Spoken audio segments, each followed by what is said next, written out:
Okay.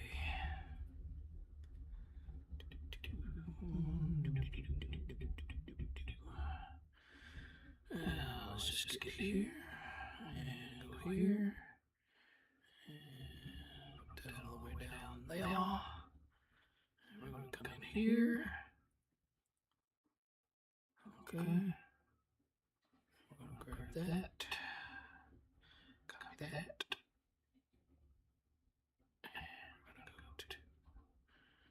What are we going to go to?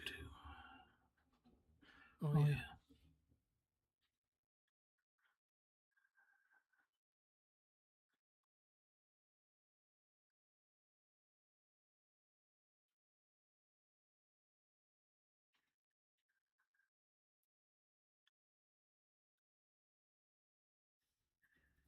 Okay. And close that. And go here. And what's that? I don't need that.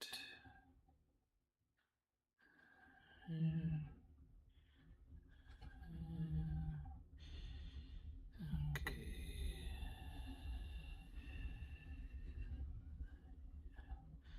All right. And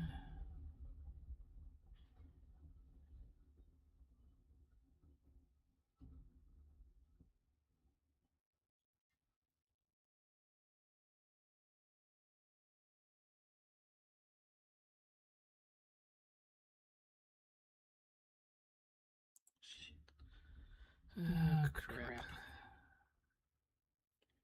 Come on, man.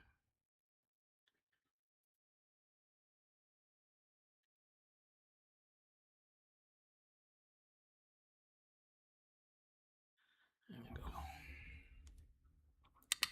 I don't need that for the rest of the video. Let me max this out here.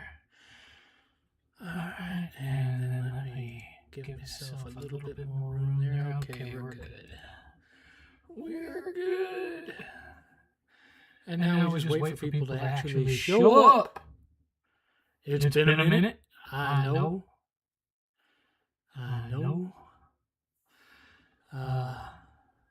In hindsight, it was probably a bad idea for me to start a new show using a lot of technology I hadn't used before on a weekly schedule. But now that I've done it, that's what the algorithm is going to expect. Not that anybody is watching it, mind you. Nobody's watching it. But I'm having fun making it anyway. So. Hi, Josh. How's it going? I have an echo going on.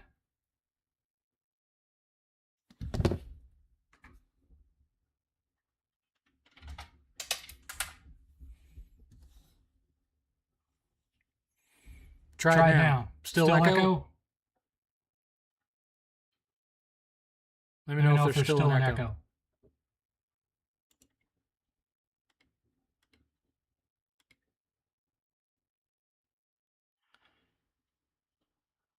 I had my headset plugged in and it has a microphone. That might be where it was coming from.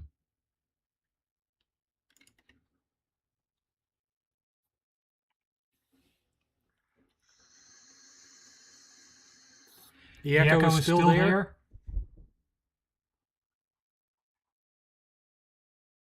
I have no idea where it's coming from.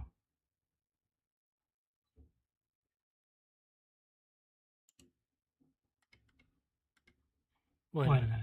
Oh, I see where it's coming from, I think. Try it now. Is it better now?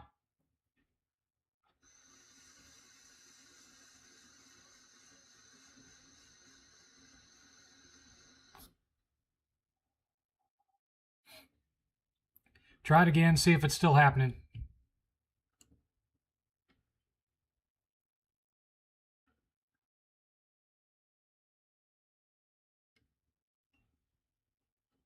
Perfect. Okay, much better. Good.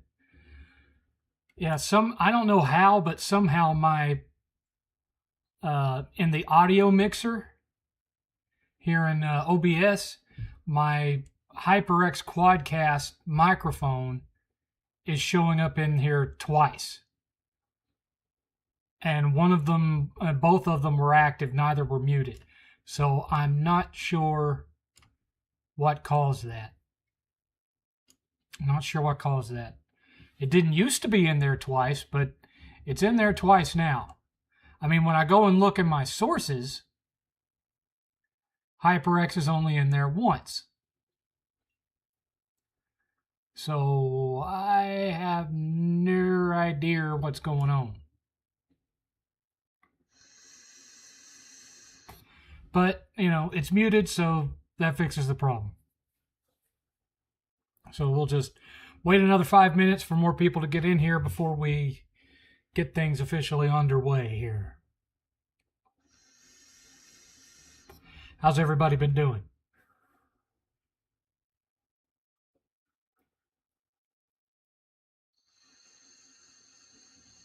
Hi, Clean Frame.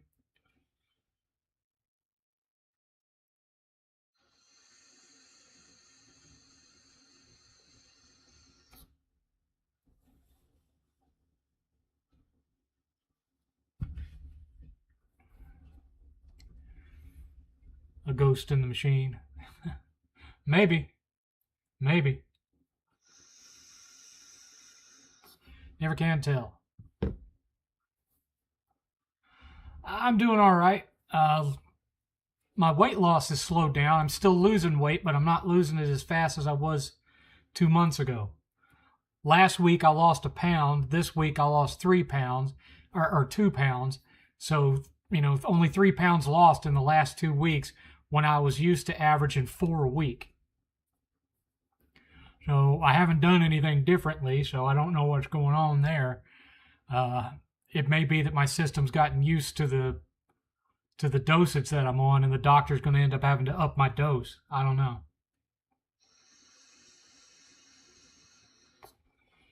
So far, let's see.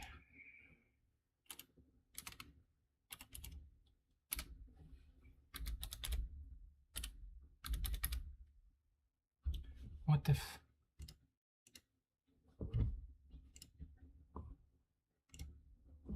Hang on, let me look.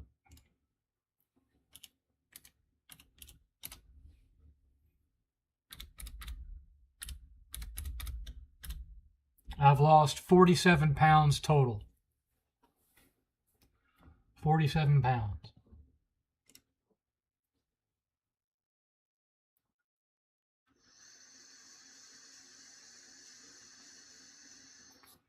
No, I don't eat at McDonald's. I allow myself one fast food trip a week. Just one. And I get a Whataburger Jr. and a small fry. My average caloric intake per day is like 1,500 calories. At most. Sometimes it's down closer to 1,000 even. It just depends. I have 2 eggs in the morning. I have a protein bar around noon. And then I'll have dinner, which is usually 6 ounces of meat and a vegetable. And that's all I eat. And then I drink a lot of tea. Once a day, I allow myself a sugar-free soda just for the caffeine, but otherwise, it's caffeine-free tea all day long.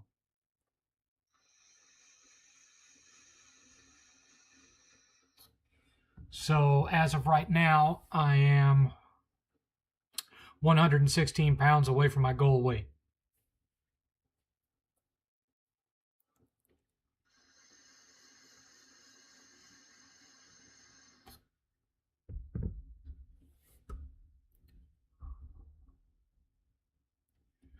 I'm not sure what else I need to do to try to get myself back to the 4 pounds a day or 4 pounds a week I was doing, other than when this current round runs out, asked to be up to the next step.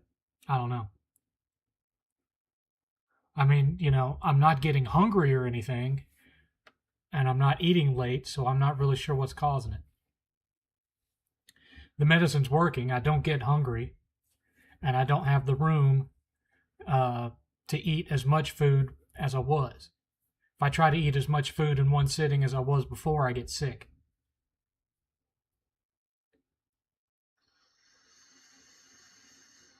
So I don't know. The heart stuff has slowed down a lot. I'm not getting that near as much. And I'm not sure if that's because I've gotten used to the medication or if it's because of the weight loss. I don't know. Anyway, it's Saturday, 6 p.m., July 25th, 2026. And in case y'all had forgotten, this is the 7thCast. As always, I'm your venerable host, your friendly neighborhood 7th. 8th is over at a friend's house, I think. He may be upstairs, and I just haven't seen him all day. It's hard to tell with him sometimes. The dog is in here somewhere, probably asleep in the recliner. So, it's been, 3 weeks since I've streamed?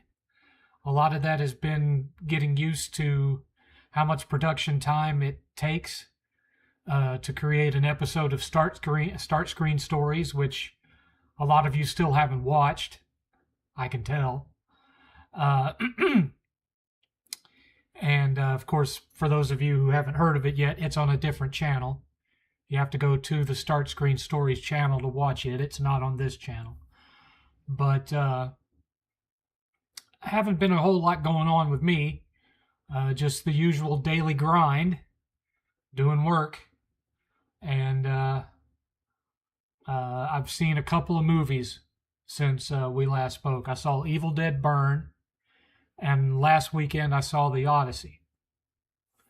At some point I also saw Supergirl, but I can't remember at this point if I talked about having seen Supergirl or not in the previous 7thCasts. But I saw Supergirl.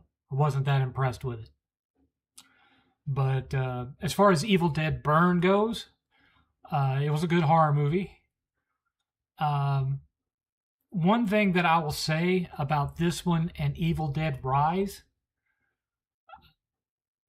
I mean, I don't want to make the assumption that it's because Ash isn't in it, but I find where I couldn't tell you a single thing that happens in it an hour after I've gone to see it. I can remember really liking it. I can remember laughing at some of the over-the-top violence, but I couldn't actually tell you anything in it because they're not memorable. They're like good disposable horror movies. But the personality of Evil Dead is not there. And to some extent, I could say that about the 2013 reboot too, was that it was missing a lot of the dark humor, and it doesn't have repeating memorable characters. Evil Dead Burn references characters from Evil Dead Rise, but you have to wait for the post-credit scene to see it, and even then it doesn't make a lick of sense. Not if you've seen Evil Dead Rise and you know how it ends. The hidden credit scene in Evil Dead Burn does not make a lick of sense. But it does reference the previous film. Now the next one, which I think is called Evil Dead Wrath or something like that, that one won't come out until, I think, 2028. But, I enjoyed it. Me and Eighth went to see it. We had a good time with it. But it's not like watching, especially not Evil Dead 2 or 3, where you can just quote off lines because you remember every scene of it. It's not that. It's, I guess the word I'm looking for is generic. It mostly works under the same rules as Evil Dead, and you have the recitation of the passages in the Book of the Dead and all that. But I don't know, just some of the spirit of fun of it has gone out.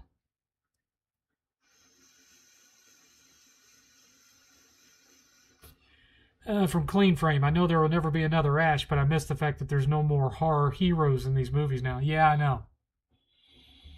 It's certainly not a repeatable one. unless maybe you consider the Scream movies, which I don't. You don't have a Nancy anymore. You certainly don't have an Ash. I don't know.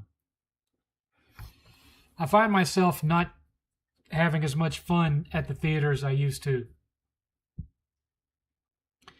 I always harken back to the summer of 1999, because you had the Phantom Menace, you had the Mummy, you had the Matrix.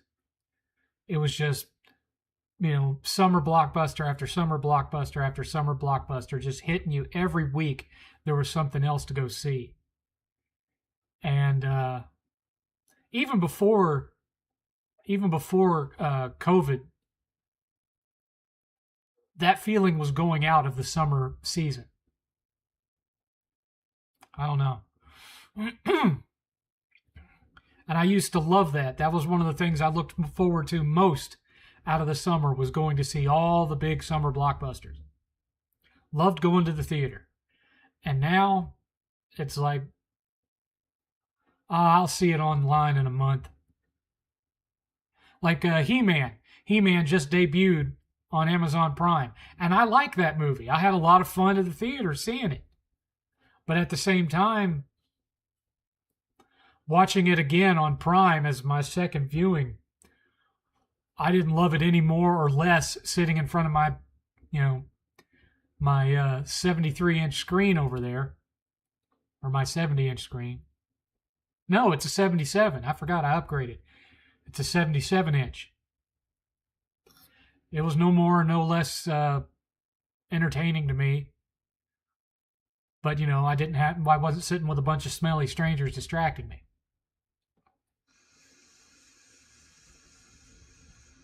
Why do I say that? Because me and 8th went to see the Odyssey last weekend, and the theater was fairly packed, which has been not our experience for most of the last several movies we've gone to see. And there was a woman there who came and sat right beside 8th, smelled like an outhouse,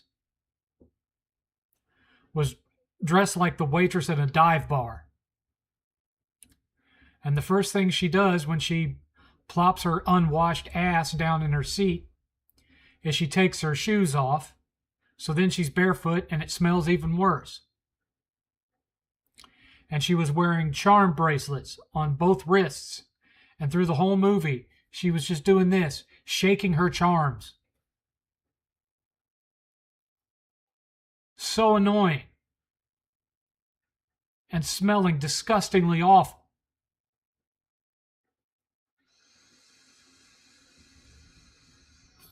And I'm thinking, why did I pay a premium price to sit here when I could just wait a couple of months and it'll be on Amazon? Why did I do that? Or I can wait a couple of months and buy the 4K. Why am I sitting here? If you're going to go out and be sitting next to people, wash your ass before coming out in public.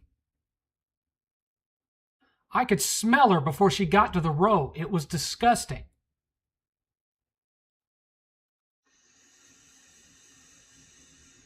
Anyway, as far as the movie goes, the movie was good. Now, all this big controversy over the casting of various parts didn't really play that much of a part into it, because the two main characters that people were complaining about combined were maybe on the screen for 5 minutes. The actress playing Helen of Troy, Helen doesn't really factor into the plot of this hardly at all, which is amazing considering the fact that her character is what sets off the Trojan War. But she's barely in it. Barely factors into it at all. So she's a blink and you miss it character. And Elliot Page's character, Synod or however it's pronounced, is barely in it too. And it just looks like Odysseus dressed Synod up was a 12-year-old boy that they dressed up in armor to act as a disposable decoy. Still runs like a 12-year-old girl. There's nothing masculine in their walk or their run. Looks like they barely fit in their armor.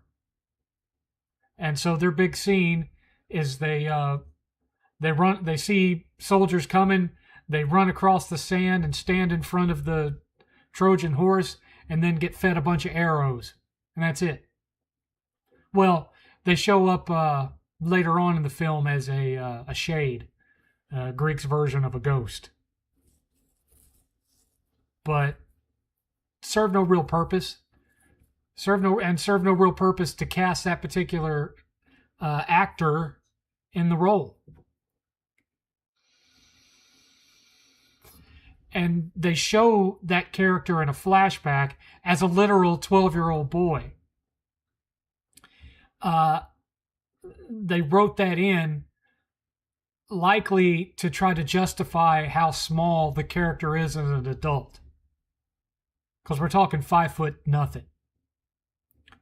And the kid in the flashback, they cast a very small kid to play the part. So, small kid grows up to be small adult. So stupid. Just get a regular actor. All it is a distraction. It's just that, thankfully, they were barely on screen at all. The rest of the movie is fine. However, brilliantly acted, brilliantly shot. Didn't really have any issues with the score. All the acting was great. Cinematography was great. Minimal use of CG. There's some CG, but not very much. My problems was with the script. Just like Troy did in 2004, they changed a lot of the story around. They changed the entire motivation of Odysseus and who he was as a character. A lot. He went from being this confident, arrogant, kind of full of himself king who just wants to get back home to his family to someone who is doubting themselves and suffering from PTSD. In other words, they did the whole modern male hero deconstruction thing. The other main thing is this is a movie that picks up where Troy left off, essentially. Achilles plays a big part of the Trojan War story, and was one of Odysseus's best friends who died. Achilles is not even mentioned, much less shown. Achilles is not in this film in any way, shape, or form at all. And for someone who's familiar with the story, that's a glaring omission. So you didn't have time to cast and write Achilles on some level into this script, but you could take a character who wasn't even in the Iliad or the Odyssey, that being Synod, and put them in there just to be able to give Elliot Page a screen credit. Okay, well, that's a choice. It's not a good one, but it's a choice. That's really the only problem that I had with it. Was that, they really changed the personality of Odysseus. They did make some other minor changes, assumingly because they didn't want to show the actual gods on screen. So, you don't, aside from Athena, who's played by Zendaya, sort of, you don't see any of the gods, just like you didn't see them in Troy. Now, that's one thing, is they do write in justification for why Zendaya is Athena. And it's that during the sacking of Troy,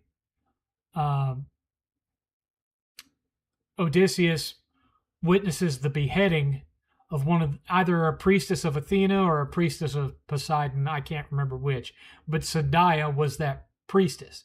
And so Athena is appearing to him as that woman that he witnessed getting murdered. So it's supposed to be she's playing on his guilt, I guess you could say. That or Athena isn't actually in it at all and he's just hallucinating it.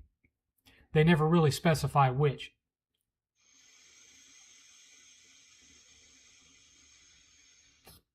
Now, one aspect of the effects that I didn't like was during the scene where they have to choose between trying to go through the vortex or whatever in the water or taking a right through the cliffs and facing the monster. I can't remember the name of the monster because, of course, it's this ridiculous Greek name. But in the original story, it was like this had multiple human-looking heads with tentacles. In this, all you see are a bunch of really bland gray tentacles reaching out from the rocks and grabbing stuff. You don't really see the whole monster. You just see tentacles. So,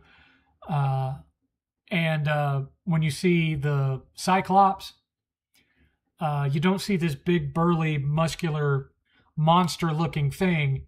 You see a man who has one eye in the middle of his forehead, and they've just like buffed him up to 12 feet tall. That's all you see. So while he did include the more fantastical, supernatural things, Nolan still tried to ground them by not going over the top with the fantasy element of it. So you're not going to see anything that's going to remind you of Harryhausen or anything like that. Everything's really kind of, with the special effects, so the fantasy stuff is very toned down.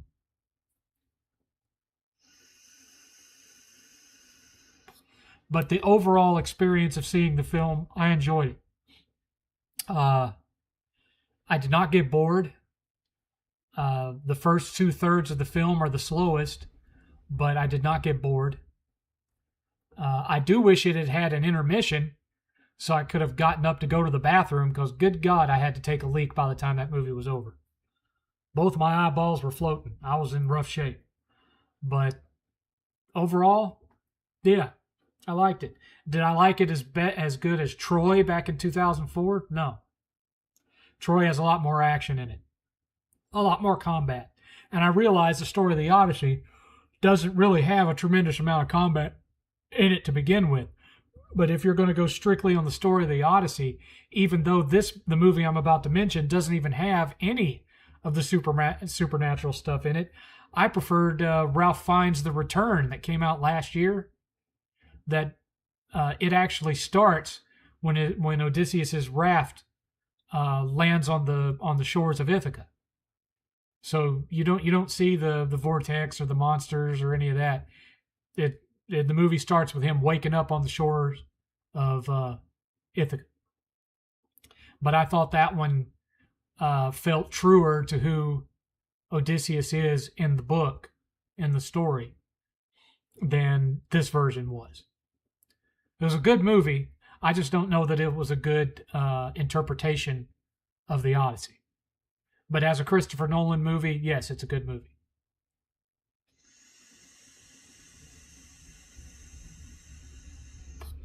So anyway, for those of you who haven't been paying attention, for the last 3 weeks, I have been doing a show on a new channel called Start Screen Stories. And Start Screen Stories is a comedic sci-fi time travel story that revolves around my nostalgia for video game things that happened in my younger life.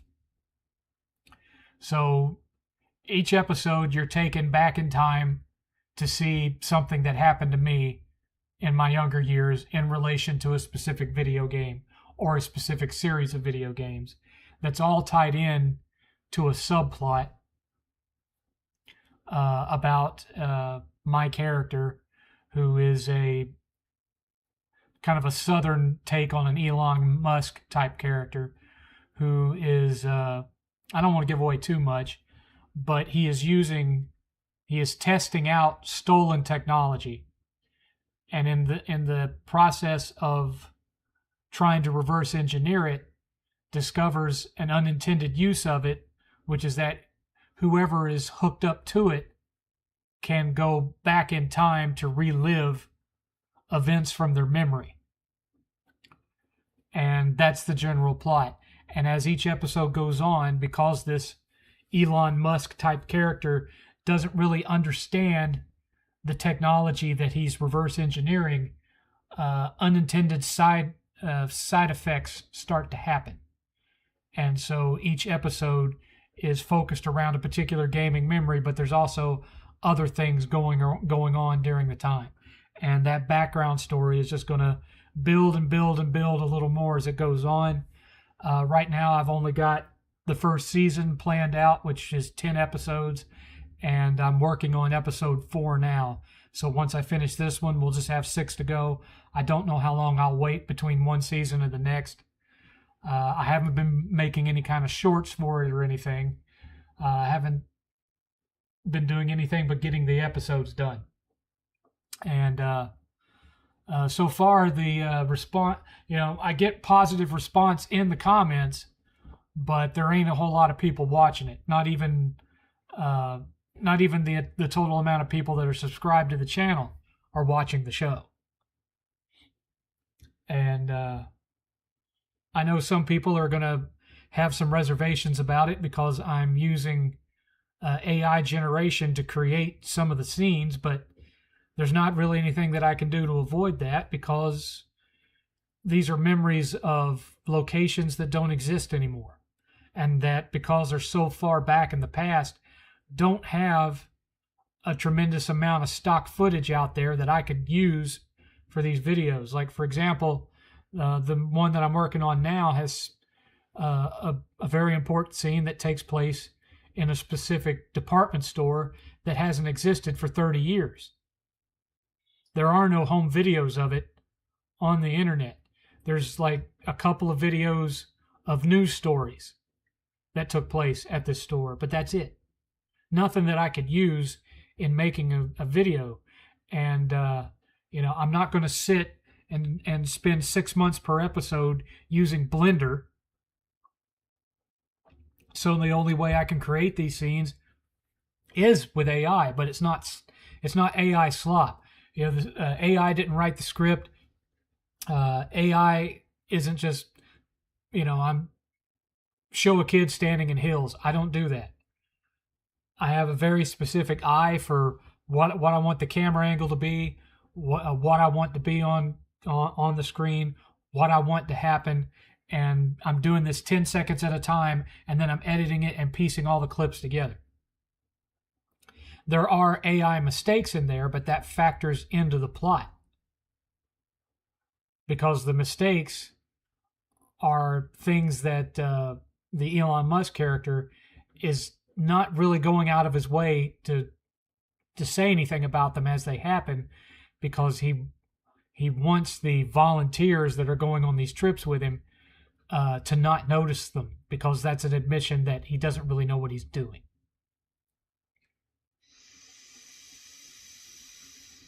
I'm having a lot of fun making it, which is the only reason that I'm still making it, because it's certainly not for the vast audience that's watching it.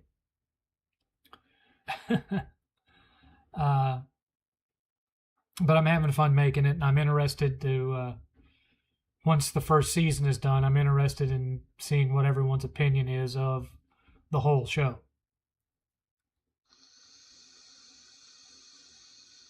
I'm not going to give away any spoilers for the things that happen in the episodes that are already there. You just have to watch them to see. I will say that I think the third one is the funniest of the three. But that's about all I'll say. I appreciate you saying that, Josh. That being said, you're the only one saying it.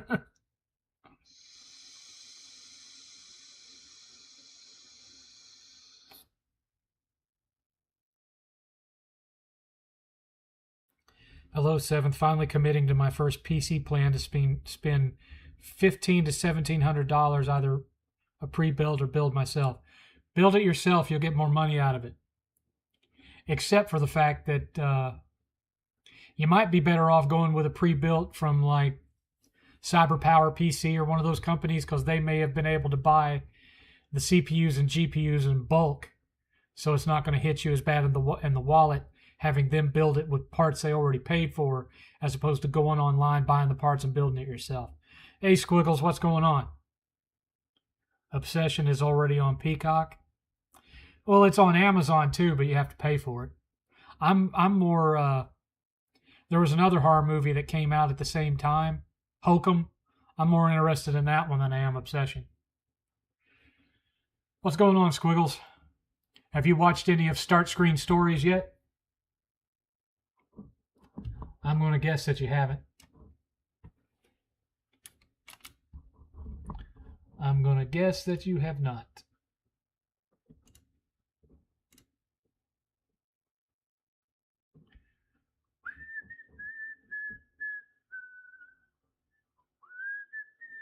Oh, what did it do that for?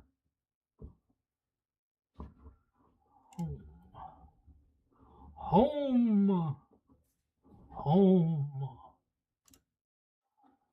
Da, da, da, da, da, da. Put that there. And put that there. Here you go. For those of you who haven't experienced it yet or subscribed, there's Start Screen Stories. About to go to dinner with the in-laws and the missus. Well, that's nobody's fault but your own. Might stream myself later tonight. No, I haven't been watching much YouTube lately. I'll check out the first episode tonight or tomorrow. Thank you, sir. Another thing that I will mention is that when you go to Start Screen Stories and watch an episode and you leave a comment, the comments are all in story too and include lore.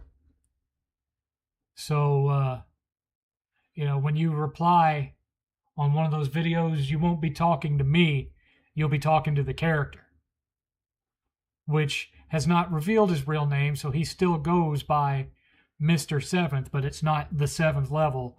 That's just the name he refers to himself as in the show.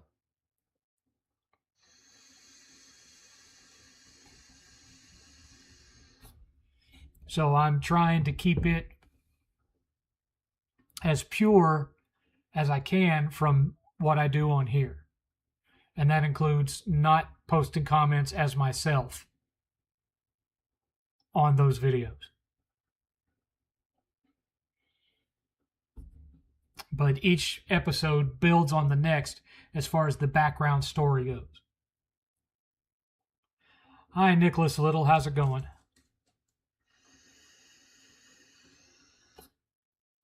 Wah, wah, wah. Well, it looks like I waited too long to come back and film another episode of this. Only 11 people are showing up. That about figures. That about figures. But anyway, those were the only 3 things I really had as far as preset topics this week. So what else you want to talk about? I have bought one new movie. I'm trying not to spend a whole lot of money right now because, I had to go into debt for that air conditioner, and then immediately after I had to go in debt to have all the termite traps redone in the yard. But I did buy one new movie right there, and that's the limited edition re-release of the Michael Douglas movie Falling Down in 4K. So I was excited to get that because I've always really liked that movie, Falling Down. Nothing wrong with making a character and owning it. AVGN pulls it off. Clear distinction between Nerd and James. Yeah, because I've met James in person, and he's totally different from the Nerd. He's a very introverted person. He's not very good at conversation. It's like he doesn't know what to say and he feels awkward. So you get a lot of, oh, yeahs and huhs and yeah. Oh, really? Cool. And that's all you really get out of him. Totally different person from what he depicts himself as on screen. And I'm not saying that's a bad thing. Not everybody has to be as extroverted as like me, and anyone that's met me in person will tell you that, I don't have a problem saying what I think in front of everybody. So I'm a bit of a different animal. Let's see here. I'm trying to platinum Resident Evil 9, so it'll be 4 to 5 playthroughs with a 4-hour speed run. Wish me luck.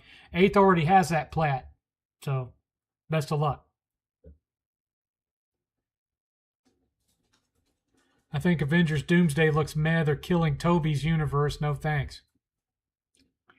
Well, if the plot leaks are true, in a way, they'll be killing all the universes that have been so far and replacing them with something else.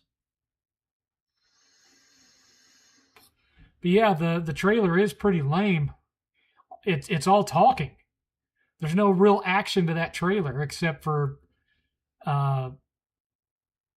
Thor doing his super lunge at Doom, and Doom just, catching his axe with his thumb and forefinger.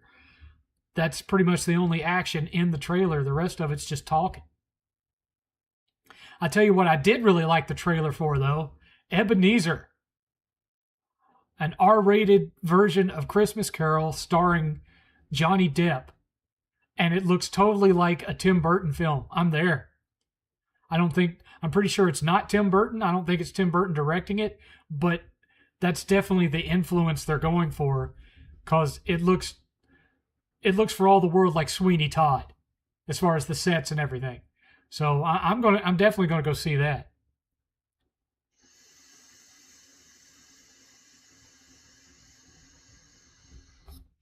That's one thing about Marvel and DC that kept me away, was all the different stories of the same character.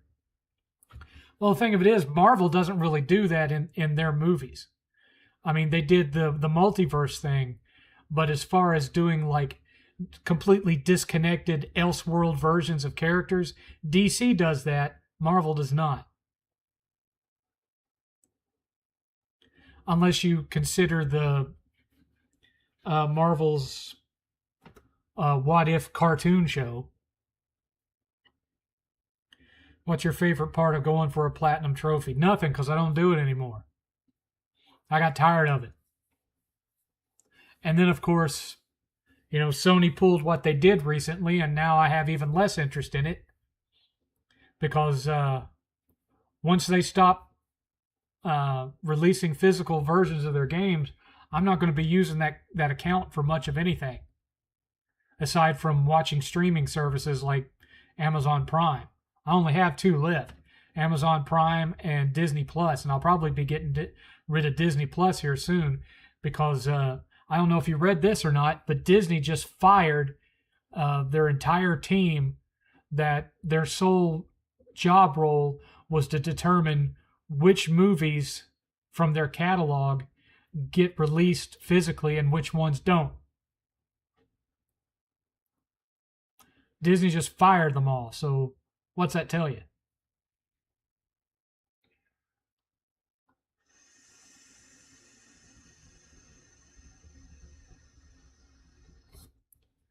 No one has confirmed that Depp is coming back for Pirates.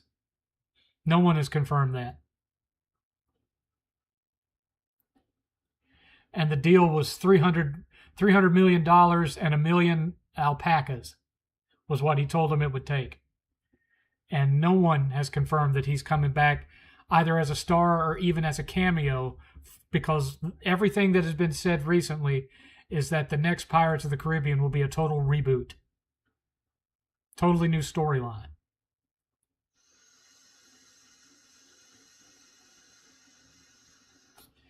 Hey, 7th, when you go to Japan, there was a game you told me to look out for, a PS1 beat 'em up. Was it called Neketsu Oyaka? I don't know what it was called. That was the point, enemy.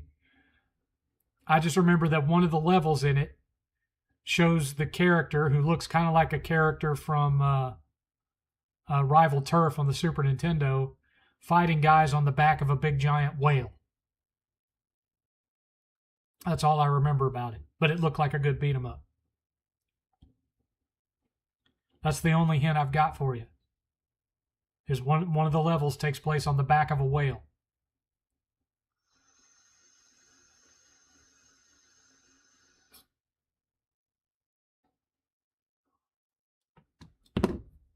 Anyway.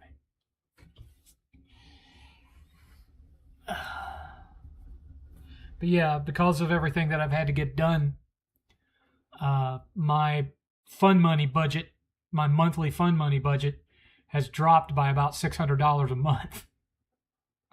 So, and I don't have any promotion prospects for at least another year or two.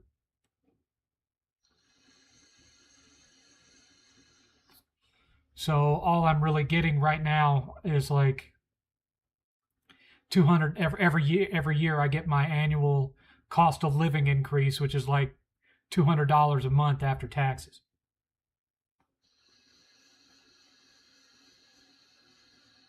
And then I get my bonus, which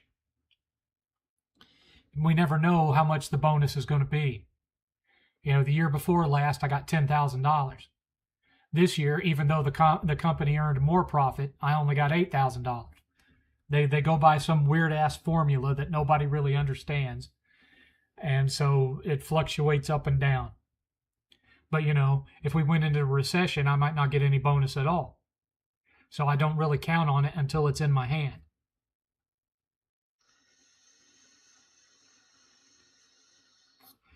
My local GameStop got wiped damn near dry and prices have gone up. Thoughts?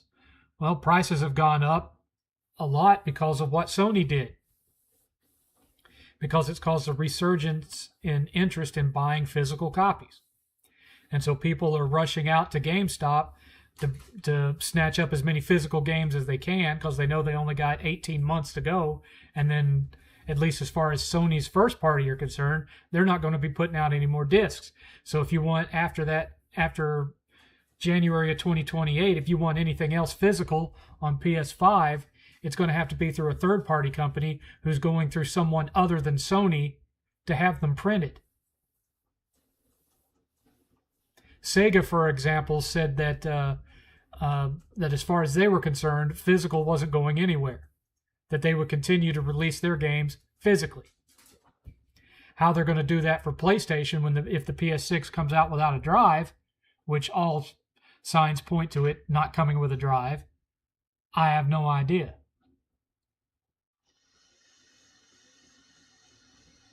But I can tell you, just as an example, prices on certain PS3 games have skyrocketed since Sony made this announcement. I'll give you a good example. 3D Game Heroes. It's one of the best PlayStation exclusives out there. I mean, it is a total clone of Zelda, but it's a great game nonetheless. Up until Sony made that announcement, it was selling on eBay complete for about $40. Now it's selling for anywhere between $120 to $200 in a matter of weeks, all because of Sony. And that kind of thing is happening across the board. Now, you know, it's not affecting the other platforms as much as PS3. It's primarily affecting, on the worst level, PS3 and Vita and PSP, because they announced when the Vita store will be shutting down, and they announced when the PSP and the PS3 stores are shutting down. And so folks are realizing, hey, if I want to play such and such a game, I'm not going to be able to buy it off of the store anymore. I'm going to have to go out and find a physical copy. And the people that own those copies are realizing it too, and so they're jacking up all their prices on eBay.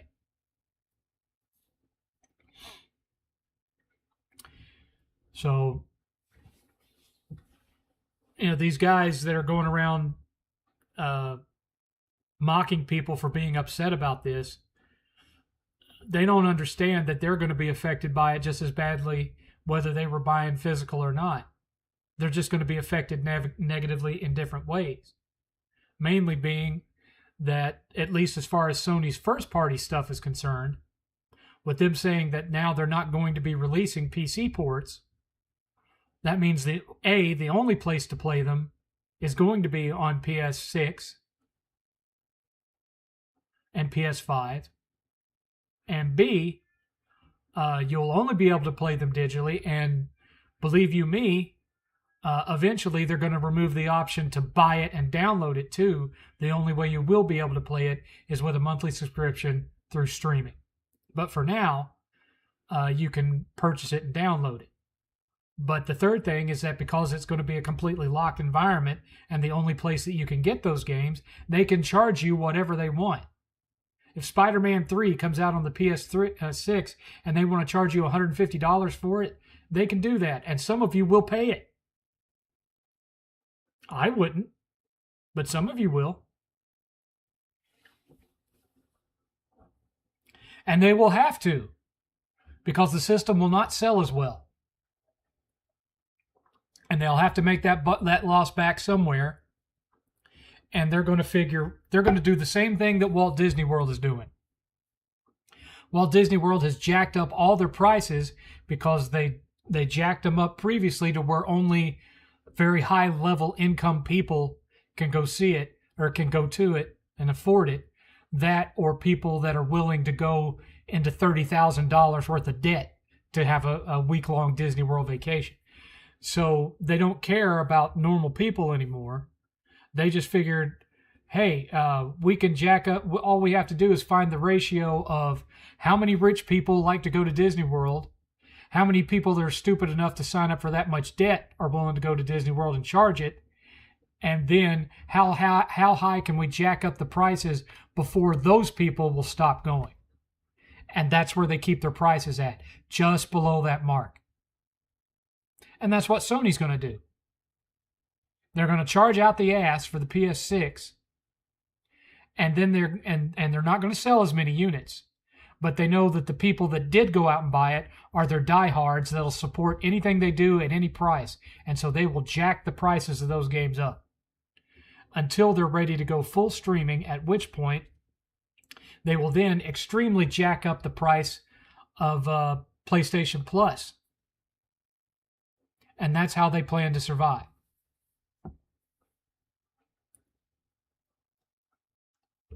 And just like in 1983, at least as far as the U.S. is concerned,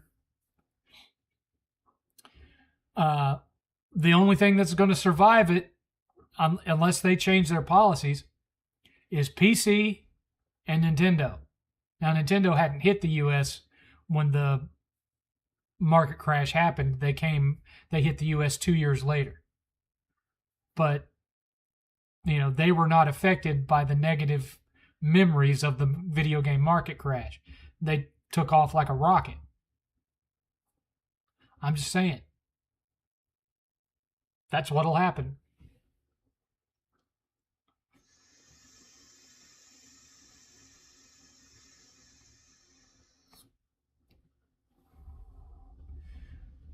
You're in the crash already, Mike. You're in the crash already. It's just too early in the crash for the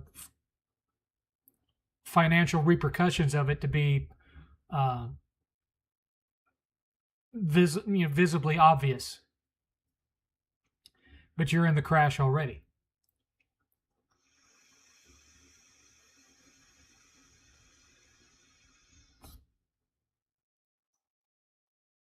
There's going to be a very, very small number of people, comparatively speaking, willing to spend over $1,000 for a piece of hardware that only plays games and streaming services.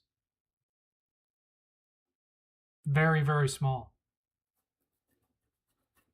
How many people do you think would have spent over $1,000 on a Stadia?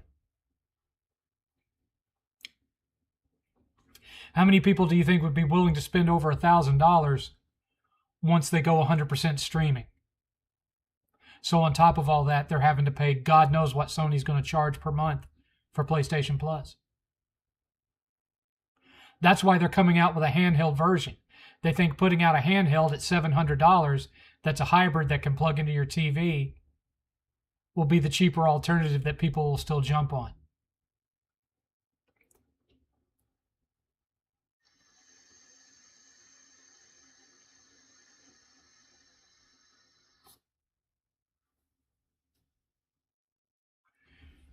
Enemy, don't start with socialist crap on my channel. I don't appreciate it, and I don't approve of it.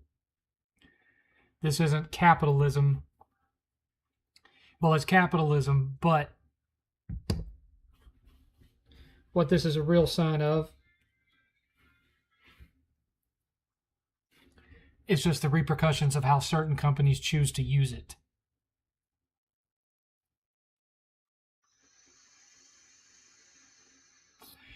Meanwhile, we already know what every country in the world that's tried socialism has ended up with.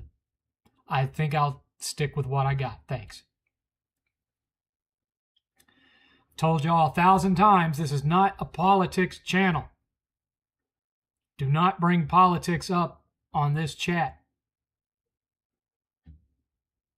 No sexual identity crap, no politics, no serious religious discussions.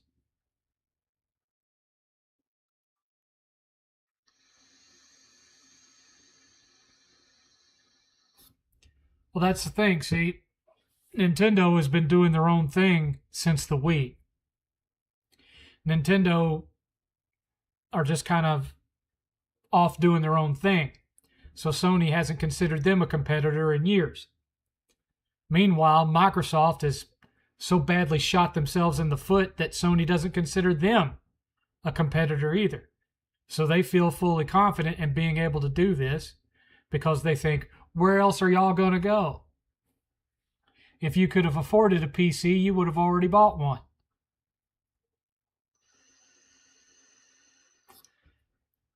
But they don't understand that so much of the brand loyalty that they brag about so much is brand loyalty that was built upon their exclusive first-party titles. And they haven't put out a good regular lineup of exclusive first-party titles since the PS4. Look how many of the releases that are first-party exclusives for the PS5 were just PS4 games with the graphics improved. Spider-Man 2, God of War Ragnarok. List goes on and on. Ghost of Yotei didn't really look any better than Ghost of Tsushima graphically, in my opinion.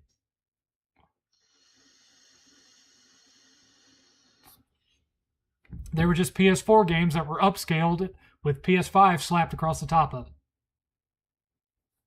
That's what most of the games released for PS5 exclusively have been this generation. It hasn't held a candle to PS4's output, and certainly hasn't held a candle to PS3. Good God.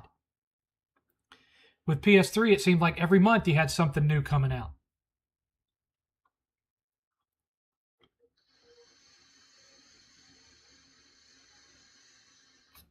But, you know, I'm not out there signing petitions, and I'm not out there making a daily video about how all the awful things that Sony is doing, which I don't disagree with.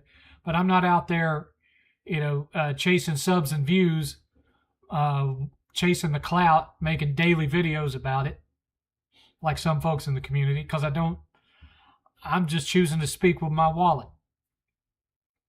You know, come January 28th, me and the PS5 are done, and certainly the PS6, unless they greatly course correct.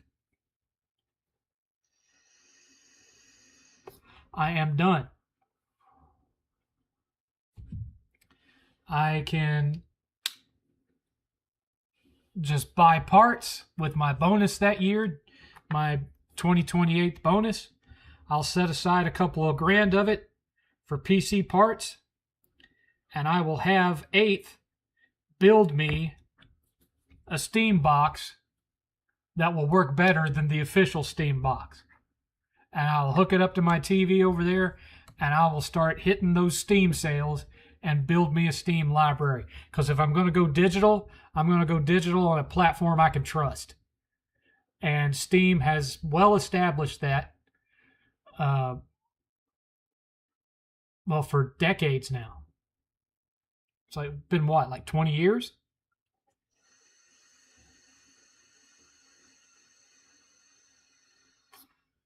But I'm not to the point where I just want to say, screw Sony in general and sell all my PS5 games. I'm not to that point.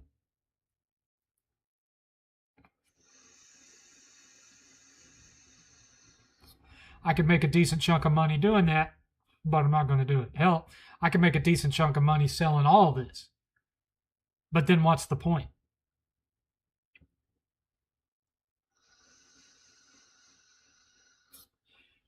If y'all take the time to watch episode 4 of Start Screen Stories when it comes out sometime next week, I can't guarantee it'll be Tuesday because I'm running behind. I've been having some problems with some of my equipment and stuff that's caused me some challenges on the previous episode that I had to find a lot of really last-minute workarounds to get working. But if you watch episode 4 when it comes out, then you will fully understand, if you've never understood before, why I did all of this.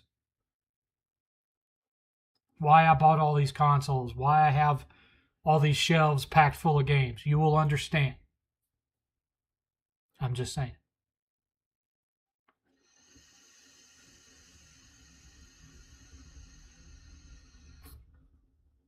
Now, 8th already has a Steam account with like 600 or 700 games on it.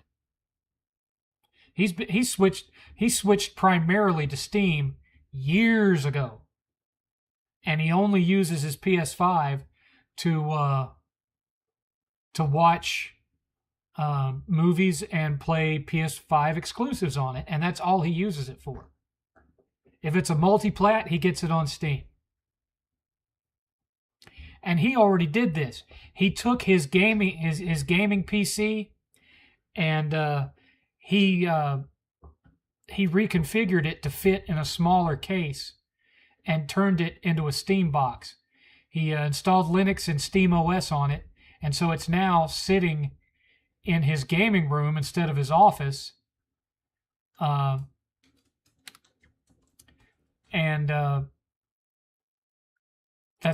That's where he plays most of his games now, in his recliner, in his gaming room, on his TV. And it's sitting there on his entertainment center like a console. And now he just, for his schoolwork and all that stuff, he just uses his laptop instead.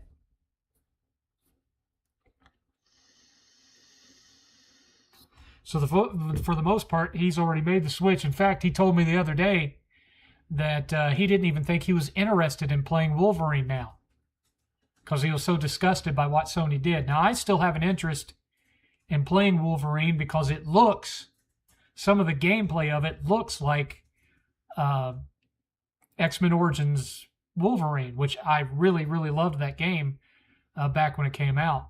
So I may still get it. I don't know.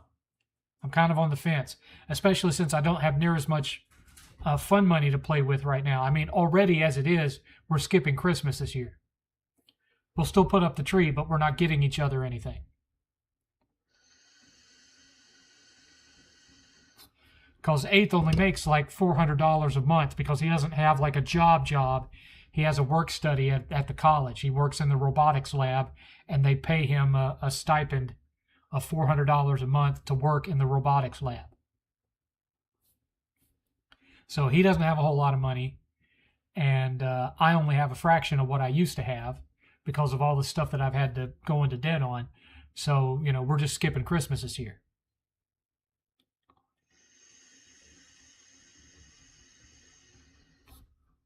Just is what it is. It's not the first time we've done it, since he became an adult anyway. I always went out of my way to make sure that never happened when he was a kid, but now that he's an adult and he knows what fiscal responsibility is, he gets it. And he said, with what Sony's doing right now, they don't have anything that I'd want for Christmas anyway. And how sad is that? How freaking sad is that? And there's nothing really coming out for Switch 2 right now that he's all that excited about either.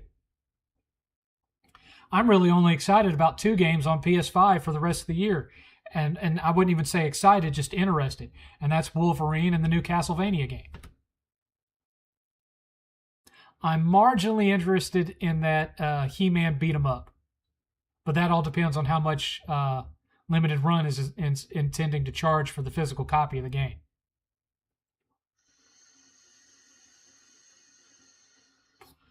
There's just not been much that's been announced that I give a crap about. I don't care about Call of Duty. I don't care about Grand Theft Auto. Couldn't care less about either of those franchises. You guys know that. So mostly what I'd be buying physically, if I bought anything physically for the rest of the year, would be small-scale JRPGs that happen to come out or indie games that get physical releases.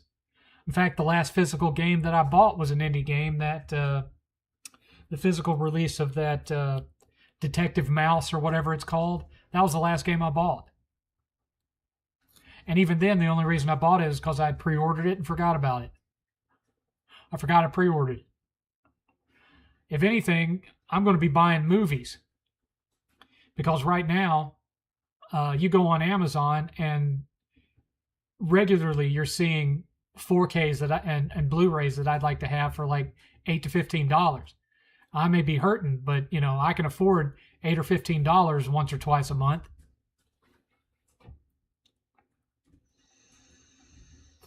Like I bought Falling Down over there. Now that one I paid $40 for, but that's because I hadn't bought anything else this month.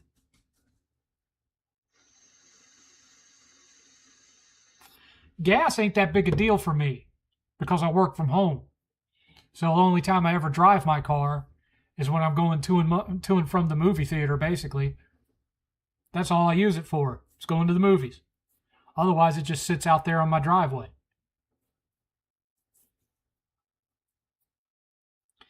Hell, I could sell it and stop paying car insurance to save myself $100 a month. But then that would require that every time I had to go to the doctor or something, Eighth would have to drive me there. And I got too much pride for that shit. But otherwise, there's really no point in me having one. And I haven't dropped my insurance down to liability only because I'm not stupid. I don't have grand 100% the greatest coverage ever. I have reduced coverage, but I don't. We're basically it's not covering any of my bodily injury. It's only covering bodily injury for the other people because I also have medical coverage, so I don't need bodily injury covered by my car insurance. So I took all that off, and now my insurance is just $100 a month because I have full medical coverage, including emergency room care and all that, through my employer.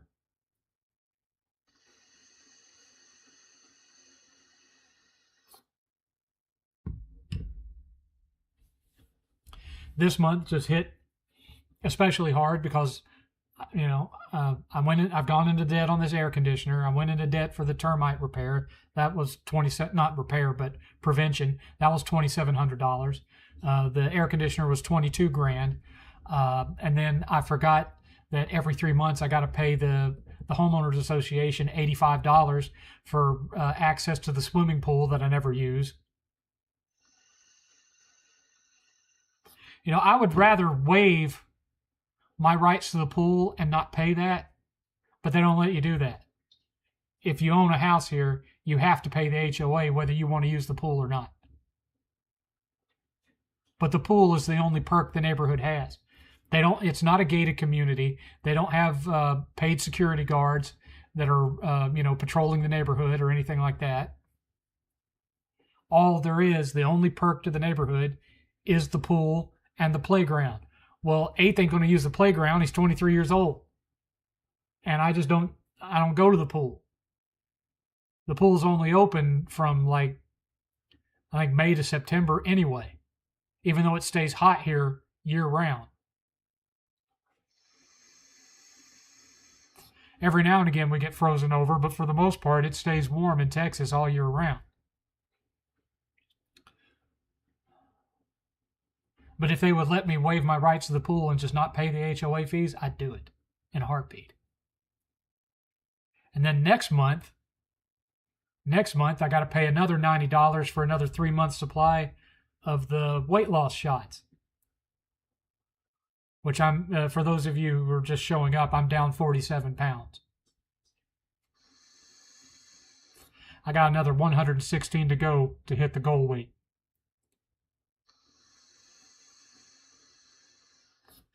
Which I do think I'll hit that next summer. I don't know if I'll hit it by May, but I will hit it next summer. But anyway, I don't have any set topics, so, you know. And on top of that, why are none of these showing up?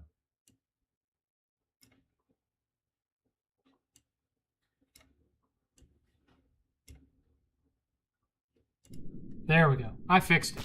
Yay! I fixed it.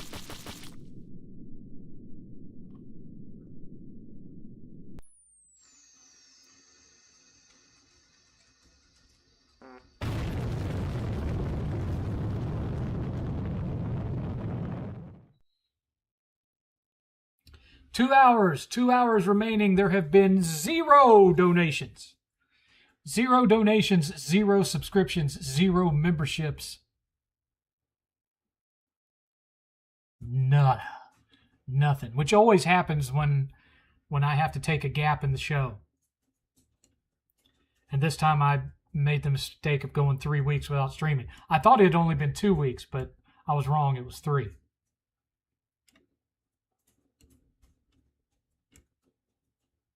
I was wrong. It was 3. It is what it is. It is what it is. Whatever, you guys.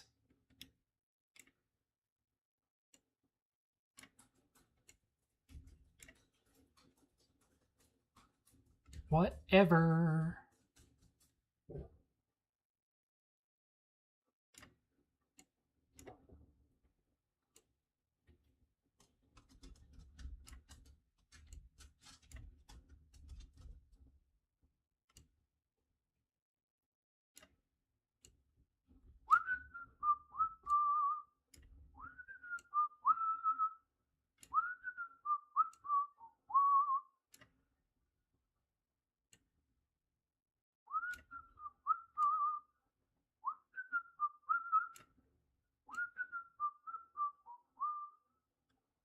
You just did that. Why are you not wanting to do it now?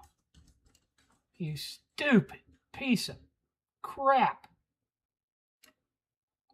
I swear I hate OBS sometimes. I really do.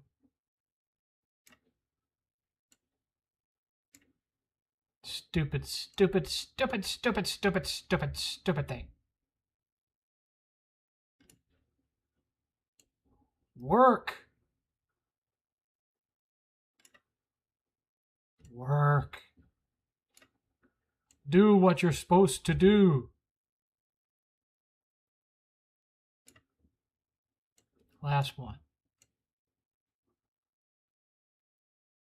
Come on.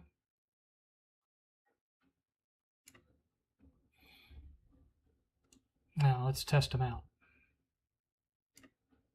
Oh no, what could that be? Am I the only one around here who gives a shit about the rules? Oh, what? Wait, what is this?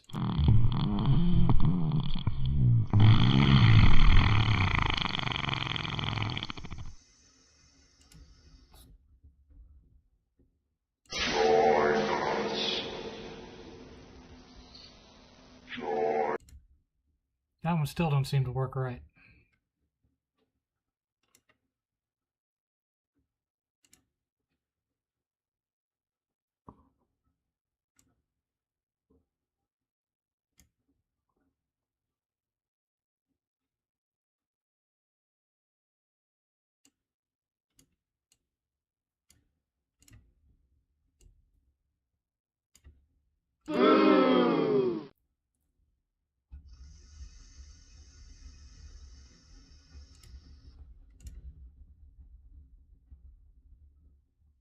These are things I used to have tied to my Steam Deck that I haven't used in forever.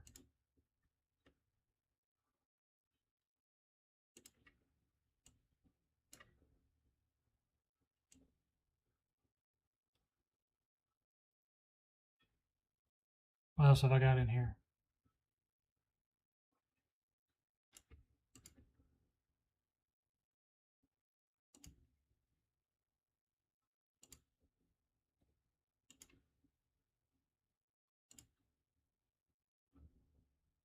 Okay. Enough fun. Let's see. HOA is a joke. I wouldn't move in a neighborhood where clowns tell me what I can and can't do in a house I paid $250,000 for and pay them to do so. Unfortunately, that's just the way it is a lot of times now. A lot of neighborhoods have them, even neighborhoods that you wouldn't think are nice enough to warrant it. Like my crappy neighborhood that I lived in Charlotte, it had an HOA. I just refused to pay it. And every year they threatened to sue me, or threatened to try to foreclose on me, and I'd just tell them to go F themselves.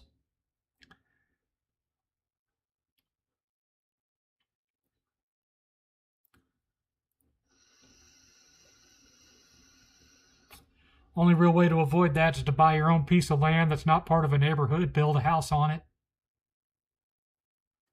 Which I certainly would have done that if I'd had the money, but I didn't have the money.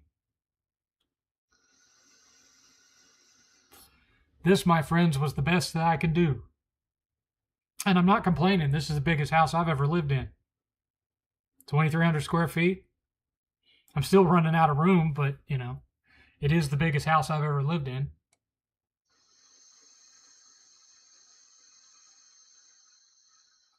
It's not the biggest house I've ever been in, but it's the biggest house I've ever lived in. I had a friend growing up, they lived in a full-on mansion. It was 5,000 or 6,000 square feet. Thing was huge. 4 bedrooms, all on the ground floor. Massive, sunken living room with a fireplace, with a connected kitchen with an island, separated dining room.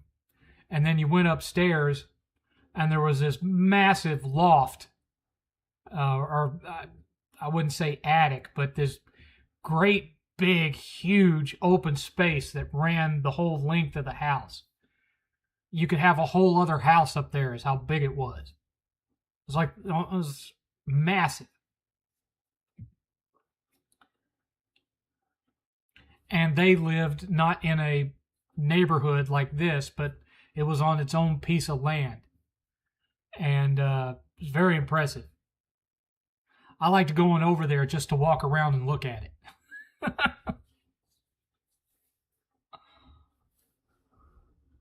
They don't live in it anymore.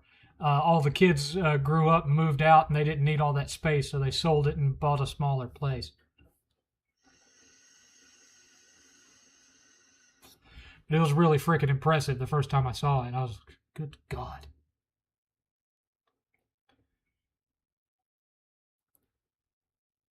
Have those neighbors next door stopped parking in front of your house? Yes, they have. Hey, Rufus the Red, how's it going, sir? Have you caught up on Start Screen Stories yet, sir?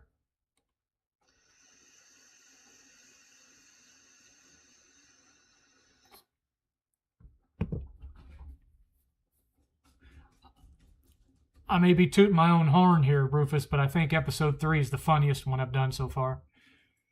Hey, 7th, I'm liking Start Screen Stories so far. Reminds me of Blade Runner and The Last Starfighter. I'm not sure where you're making those connections, but I'll take it, I'll take it. I'm doing all right, Rufus. How you doing? Hi, Ben. How's it going? I saw a comment on the Batman one. If you made a comment on the third one, I haven't read it yet.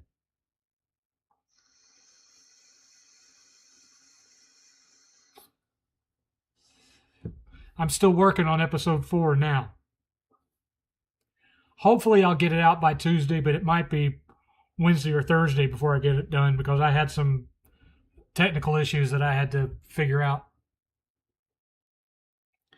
So The Last Starfighter is basically a video game movie. Yeah, but that's like saying that that Start Screen Stories reminds you of The Wizard.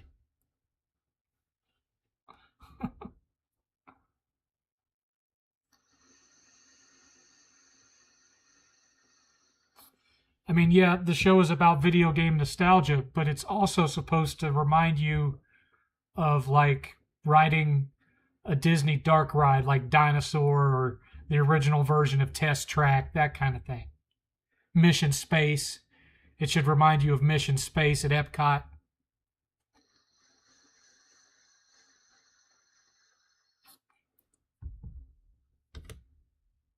That's one thing I miss about old Disney is they would build new original rides based on new ideas like Mission Space or Horizons that Mission Space replaced. And now everything they're building is around an IP. You know, you've got the Galaxy Guardians of the Galaxy coaster and the Ratatouille ride and stuff like that. Epcot didn't used to be that way. Epcot used to be a World's Fair that never closed down, and all the rides were educational. And me being a nerd when I was a kid, I was in hog's heaven. It was like walking around in Star Trek. And now it's, you know, Moana and Guardians of the Galaxy and stuff.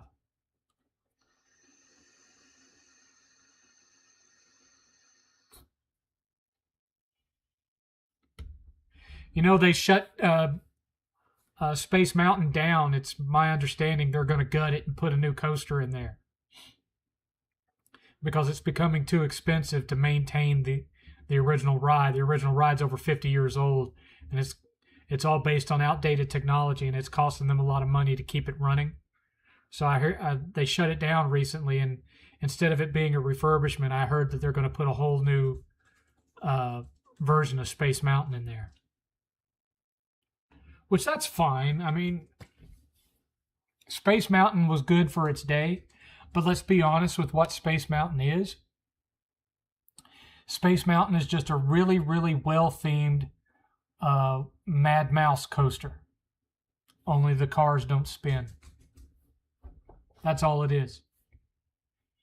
It's an overly complicated Mad Mouse coaster. In the dark.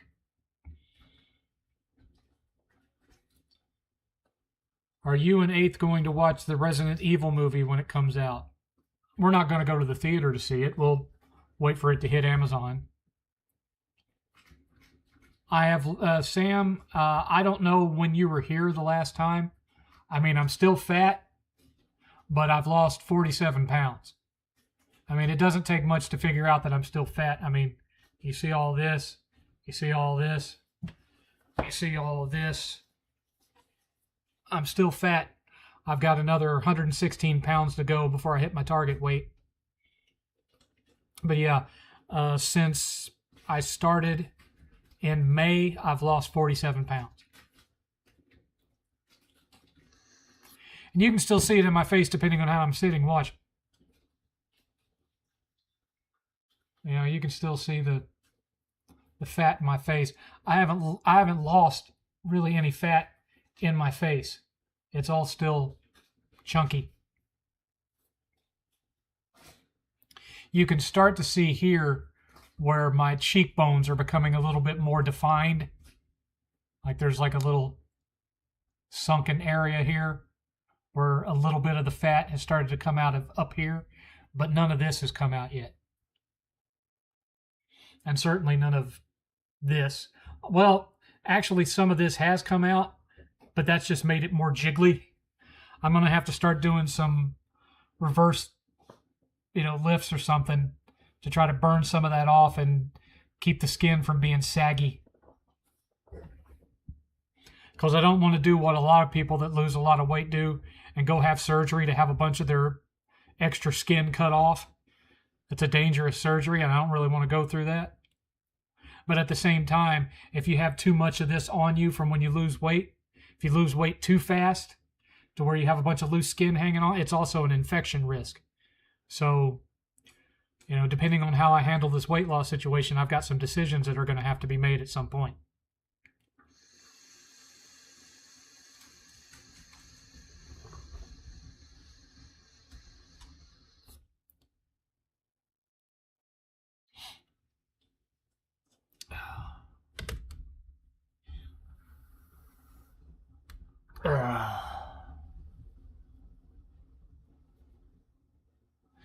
Lads, make sure when you get hard set into your career that it's something not just that you're good at, but something that you actually enjoy doing. Because and when it comes to my career, I'm naturally good at what I do. I always have been from young age. But I get no fulfillment out of it.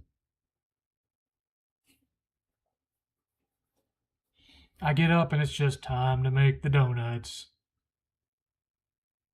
Now, I don't love what I do. I'm just good at what I do. So make sure it's something you actually love doing. So you end every day feeling good about what you did.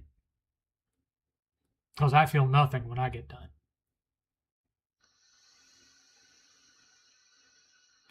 I'm good at it. I'm motivated to get my work done and done right and done better than everybody else. That's what keeps me motivated. I gamify it. I treat my output and the quality of my work like a high score. I gamify it, and that keeps me motivated to keep myself at like the absolute maximum quality that I can put out. But at the end of the day, when I log out and I'm done, I don't sit back and go, what a great day. I feel nothing when I turn it off. I'm just done for the day. And I know the next morning I'm going to have to get up and do it all again. I wanted to be a novelist. That's what I wanted to be. And my old man dissuaded me from it. Said you need something you can count on, and you can't count on your writing. As good as it is, you can't count on it. It's 1 in a million shot. So I went into what I was good at, and now I'm 51 years old. And while I did write a novel, I failed. Sold 120-something copies.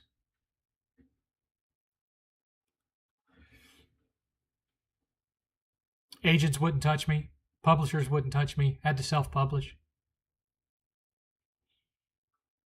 Agents said there was nothing wrong with the writing, that the writing was very good, but that it was very hard for new novelists to take off in the modern era, and B, that the topic that I had chosen, or the genre I had chosen, was extremely niche. That the only other thing on the market that really compared to it was a semi-successful series of books that Peter David wrote that only had a small cult following, a series of books called Sir Apropos of Nothing, that I didn't even know about at the time that I wrote mine. And so, I tried and I failed. But even then, I'm still writing now. Of course, I'm writing start screen stories, but I'm also writing another book. Even though I know this book is not going to pay my mortgage. It's not going to feed my family. It's not even going to pay my electric bill. But yet I'm still writing it. And I know that no agents will touch it when I finish it. But yet I'm still writing it. Because it's one last idea that I have. Once I finish this book and then record 15 or 20 songs that I have floating around in my head, that's it. That's all the creativity I have left in my 51-year-old brain. I will have exhausted all of it by then.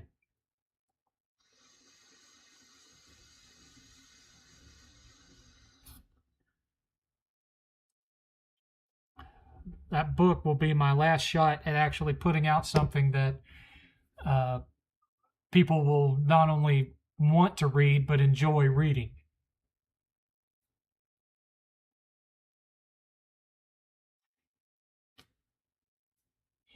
And I know that's how it is because I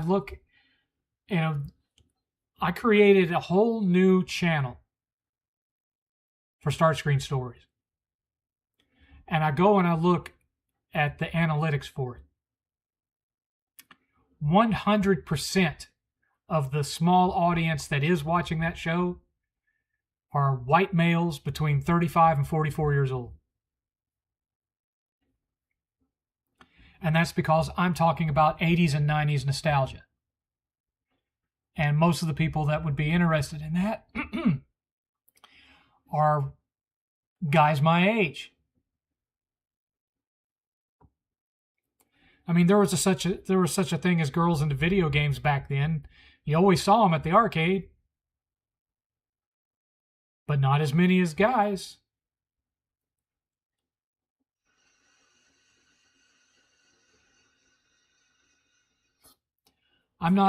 It's not a show that was built to find a new audience with like 20-somethings. Because I'm not covering stuff that they're nostalgic for. They're nostalgic for the 360 and the PS3 and the Wii. They're nostalgic for the stuff they grew up playing on. Like 8th. 8th grew up playing the PS3 and the Wii. He never really got into 360 until now.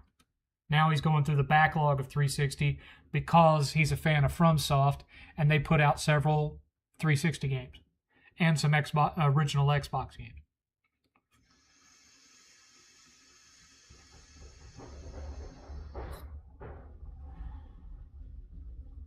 You start to think about that kind of thing more when you get my age. You start thinking about, was it enough to just put food on the table and raise your kid right? Was there nothing else that you left behind that will be what people remember you for? And once I'm gone, no one's going to remember within 10 years, no one's going to remember this stupid YouTube stuff that I do. No one's going to remember the book that I did get published. No one's going to remember the music that I wrote.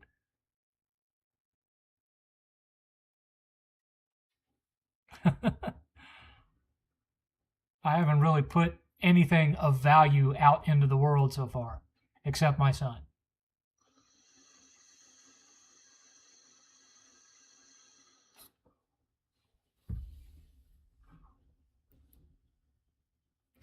Well, at least it'll be on It'll be, on digital shelves. You'll be able to go to Amazon and, buy an ebook of it, buy a physical book of it when it comes out, which I don't know when that'll be.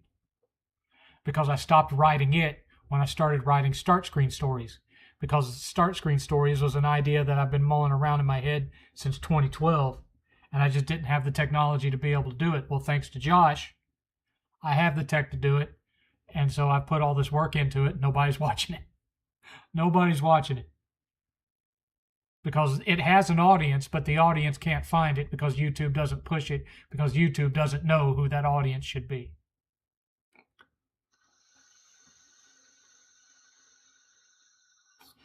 And YouTube ain't the same as it was. When I started with YouTube, your channel could become a success just through word of mouth alone.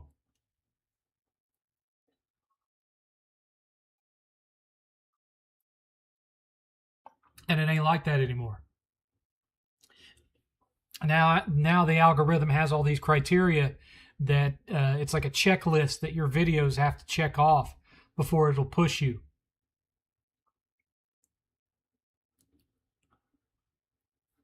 So that's why YouTube nowadays is just full of a bunch of grifters that are putting out the exact same videos of each other. They're not caring about creativity. They just want to make money on YouTube. So they go and they look at channels that are making a lot of money, and then they use AI to create exact clones of those channels. Sometimes even using the same script with just small modifications. They'll go to the video, they'll grab the transcript of it, they'll throw it into AI. AI will make a 20-minute video out of it, and they upload it. And they do it 10 times a day with 10 different channels that they have, pulling down $20,000 and $30,000 a month. And that's what YouTube has become now.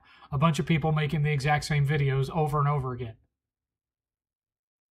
And so small guys who are actually trying to do something different, something new, regardless of the quality of it, they're trying to do something new.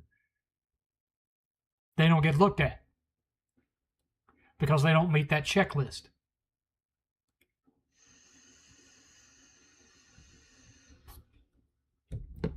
Five years ago, if I had made 3 episodes of this and they got no more views than this has, I would have quit it already and deleted them and shut the channel down. But this time, I'm going to at least see it through to a full 10-episode season. That'll end on a cliffhanger that may or may never be resolved. But I'll at least commit to finish what I started.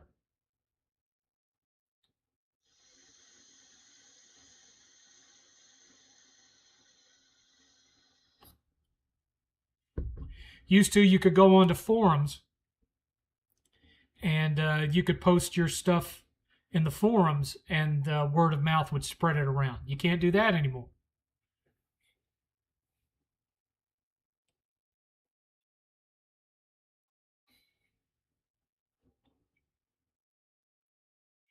Every time I post a new episode of this show, I post it on my Twitter and I post it in on Facebook in groups that I'm member of. None of them go watch it. None of them click on it because they've become conditioned to ignore anyone promoting their own material.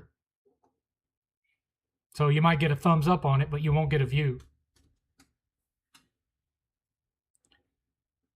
It just, people aren't interested in trying to find something new on YouTube anymore.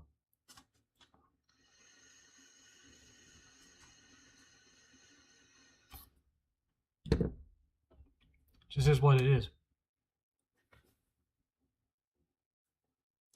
Are you going to watch Insidious Out of the Further when it comes out? That's another one that I probably won't go to the theater to see because I just don't have a whole lot of money. I'm probably not going to see anything else at the theater this year except Spider-Man at next weekend and the new Ebenezer movie when it comes out. Oi, 7th, how you doing? I'm doing all right. High five for life. I'm doing all right. Go watch Start Screen Stories. In short, 7, just do what you love for fun. The experience of creating is different if you're doing it for the fun of it versus doing it for obligation, especially with AI today. Yeah, but the point is that doing it for just the fun of doing it only gets you so far as motivation goes. Because when you're doing a creative medium, I'm not creating these so I can go back and watch them myself. They're made to be watched by other people. And if other people aren't watching them, then why are you making? That's the point. Even if only 500 people were showing up to watch it, for me, 500 people would be a big enough audience. I'd be happy with that. And, 12 years ago, I was getting 20, 30, 40, 80,000 views a video. Now I'm lucky if I get 100.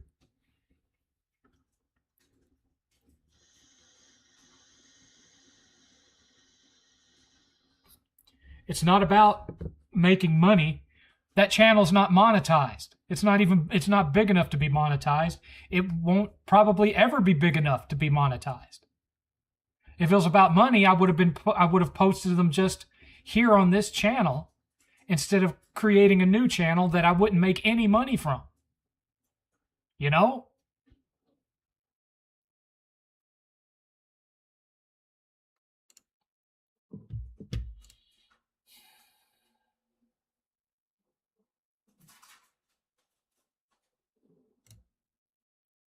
You want the link to Start Screen Stories. Okay, hold on. I posted it earlier.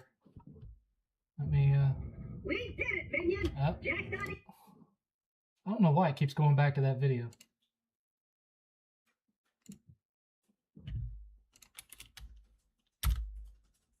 There you go. There's the channel, Hi-Fi.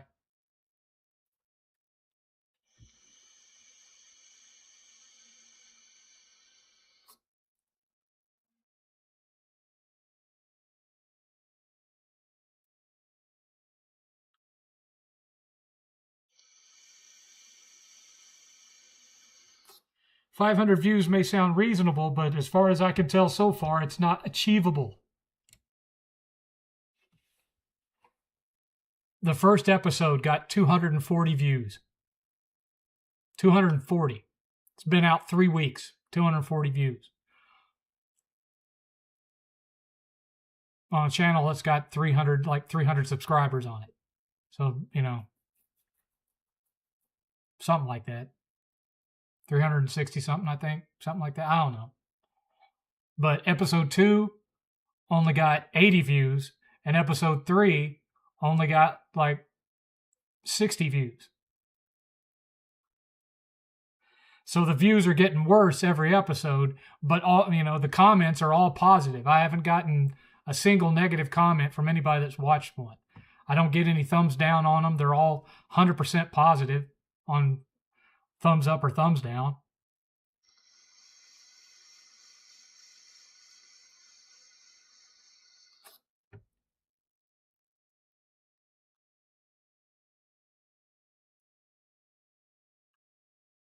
Anyway, what else y'all want to talk about? Because we've still got an hour and a half to go.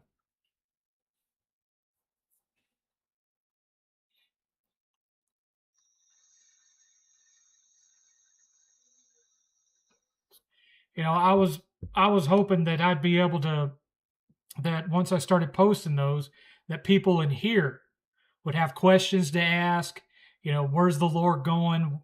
What was the inspiration for this and that? And we could talk about the episodes. That's not happening because y'all ain't watching them.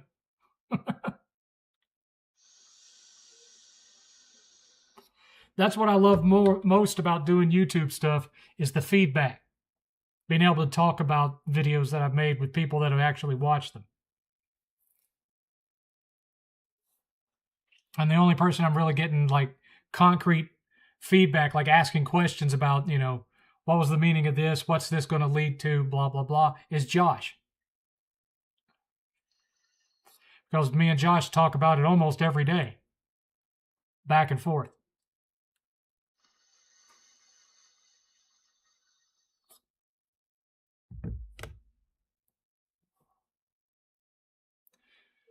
And, Josh, as a person, he's really an example of the exception to the norm as far as what you run into on YouTube these days.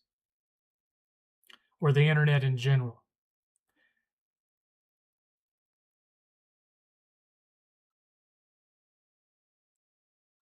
I get you, Rufus. I get you. I appreciate it.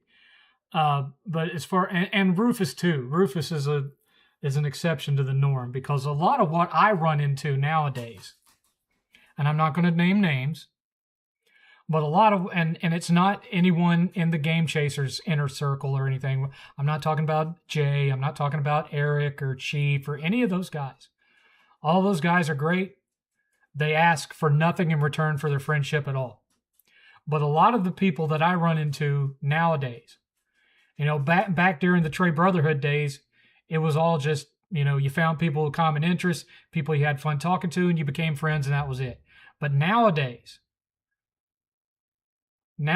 what you end up with are people that act like they just legitimately want to be your friend, but what they really want is whatever little YouTube clout that they think you have. They want to latch on to that in hopes that being friends with you will boost what they're doing. And so they'll start sending you messages and talking about their lives and all these things that normal friends do. And they'll start promising you the world. Things that they're going to do for you just because of how much they love your content and blah, blah, blah. And the whole motivation behind it it's just so they can go on their social media and say, my good friend 7th did this, or me and my great friend 7th were talking about this the other day. And I'm starting to become a lot more conscious of that and the motivations behind it. And I hate being that way.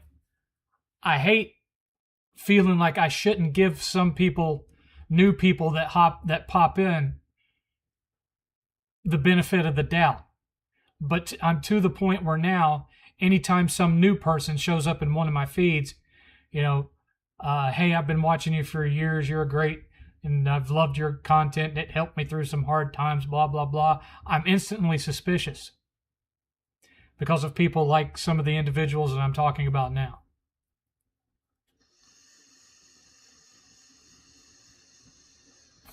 I had one that talked to me for about 6 months straight. And then all of a sudden, a few weeks before Retropalooza happened back in May, they said, we're coming to see you. We're going to pack up the SUV and we're going to make the drive out to Texas, and we're coming to Retropalooza to see you. We're going to book a hotel at the same hotel you're staying at so we can hang out, talk, and have fun. And, oh, by the way, we're bringing you this big box of doubles of NES carts that we don't need, that we know you don't have. And of course, they didn't show up. Claimed that one of them had a heart attack.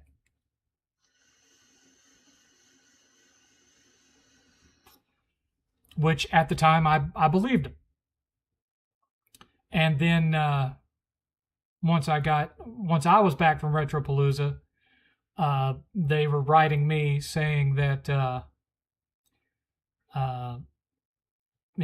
talking about being at the hospital, and they got they had to have a splint put in. A stent. They had to have a stent put in. And yet a week later, they were at some other con, showing pictures of them walking around at another con and walking around at local game stores around them. And that was my first where I got suspicious. And then they said, we don't know. They said, we want to send you airplane tickets to go to come see the Southeast Game Exchange with us. Which, I told them no, because until my heart's in better condition, being on a plane is not something I should really do. And they said, well, okay, then we're going to pack up all those games that we told you about, and we're also throwing some stuff in for your son, and we're going to ship it. What's your home address? So I gave them my home address. And they came back a few days later. Okay, just left the UPS. We've shipped it. I'll give you the tracking number as soon as I get home, which will be in about 30 minutes. Well, 30 minutes went by. They didn't message anything. And so I messaged them, and they were like, yeah, I left it out in the car. I'm going to have to go out in the car and get it. I'll do that after dinner. And then they didn't message. And so I messaged them again. And I was like, look, I told you didn't have to send me this in the first place. I just want to make sure. I've had bad experiences with UPS. I want to make sure it's going to get here. That's the only reason I'm asking for the tracking number, because I don't want you to get screwed out of a bunch of stuff that you sent with the intention of us having it. And I was like, well, I was going to go out to the car and get the tracking number, but I have to do a FaceTime meeting with my boss at 9 p.m. at night. And then they didn't talk, and then they didn't reply to anything for a month and a half. Now, what I didn't tell them was that at the time, was after that last one where they said, oh, well, I'll go get it after I have my FaceTime meeting. I'll get it out of the car. What I didn't tell them at the time is that I have online accounts with UPS and FedEx, to where if anyone ships anything to my home address, I get an instant notification about it on my cell phone to let me know that it's on the way. I had received no notifications that anything had been shipped to my address. So I knew they were lying to me. But then they didn't speak to me for a month and a half. They finally showed back up online 2 days ago. And I messaged them and they said something about being through hell and something about their phones being burned or something. What it made it sound like was they were claiming to have been in some kind of a car accident where both of their phones got destroyed. Well, I'm assuming then that they had their PC in the back of their SUV and that their PC also got destroyed along with their internet connection at home because they weren't replying to any of their emails either. And so I brought all this up to them in a private message. I didn't drag them online at all. That's why I'm still not mentioning their names now. No reply. No reply. Be wary of anyone claiming that they want true friendship from you, but are acting like they feel they have to buy it. Because if they act like they feel they have to buy it, they're actively trying to buy it. And not because they really want it. They want some imagined benefit that they're going to get from it by being in your circle of association.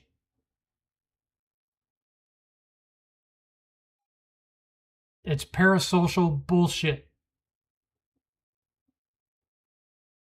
Be on the lookout for it.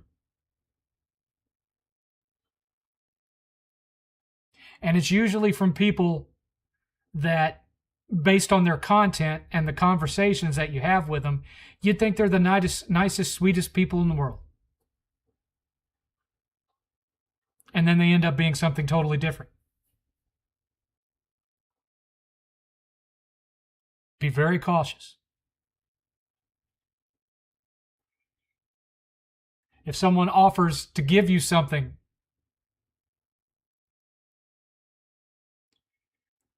and I hate to say this because even Josh has sent me gifts that I didn't ask for. That was the difference. I didn't ask him for anything. He just messages me one day and says, "You got a package coming in the mail." Not, "I'm going to send you something." Because the "I'm going to get you something" is just a lure to try to keep the conversation going, see? Be watchful for it.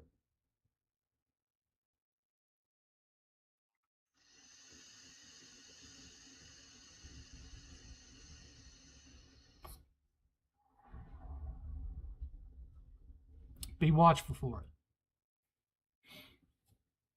Because more and more, that's what the gaming community on YouTube is turning into.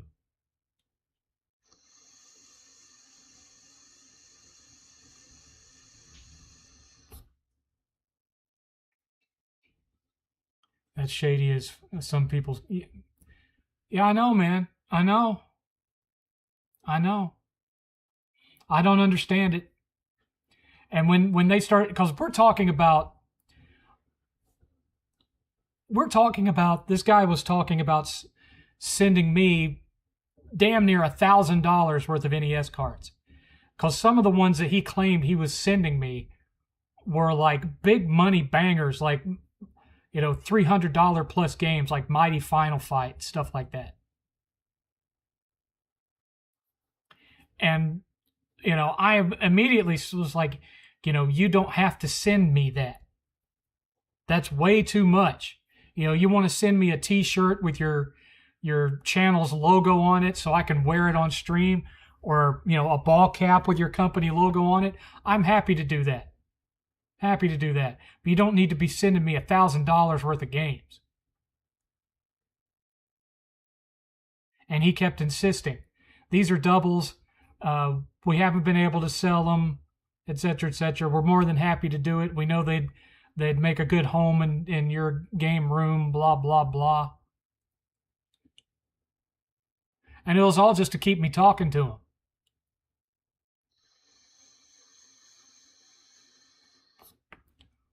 Well, I hope you're happy there, son, because you got your wish. Here I am talking about you.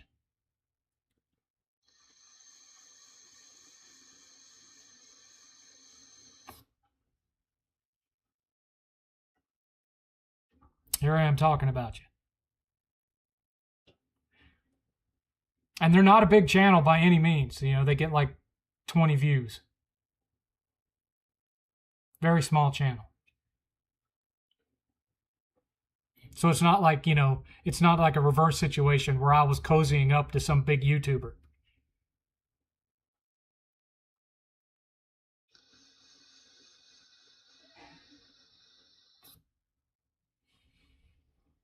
And I mean, we talked about all sorts of stuff. We talked about stuff that his kids were going through.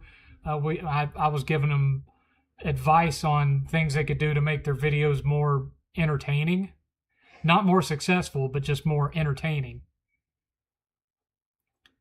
And, you know, talked about career stuff. I mean, stuff that regular friends would talk about. But hanging over all of it was, you know, we're coming out there to see you, or we want to pay for you to fly out here, or we're going to ship you this box. It's coming any day now. Oh, I finally shipped it. Here's the track. I'm going to give you the tracking number today.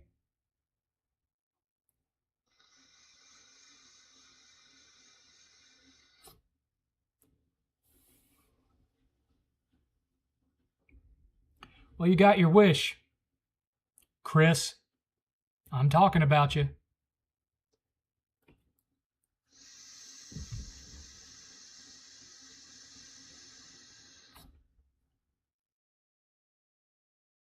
Hey, 7th, I'm liking your Start Screen Stories videos. I even role play as a volunteer. I know, JV. I see you in there. Well, ain't nothing to be sorry about. It's not like I'm all broken-hearted over it.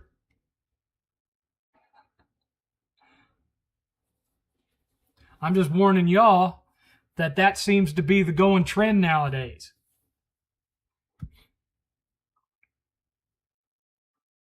That seems to be the going trend, especially in the video game community and the retro gaming community.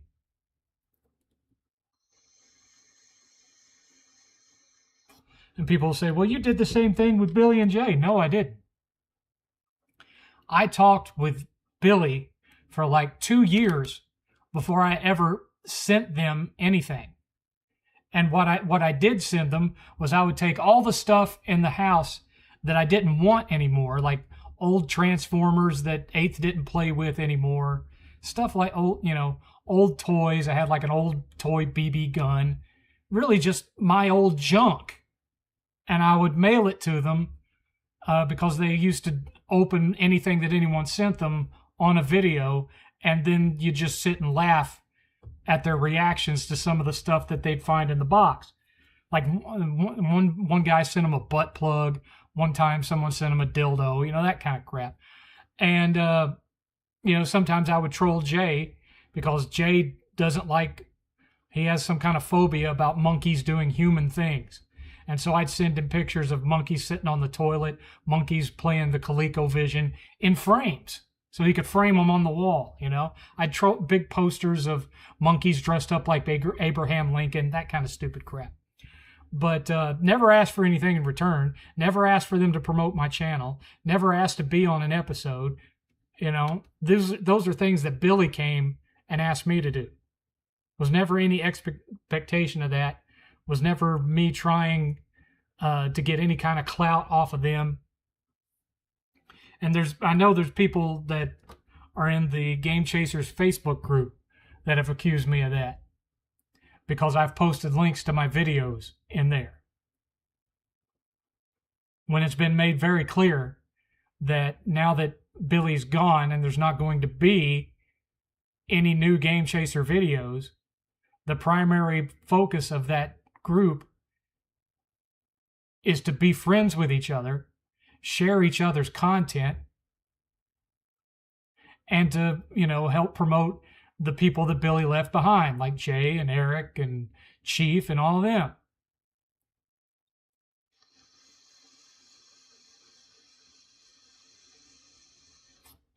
I've never paid for anybody's friendship on YouTube or anywhere else.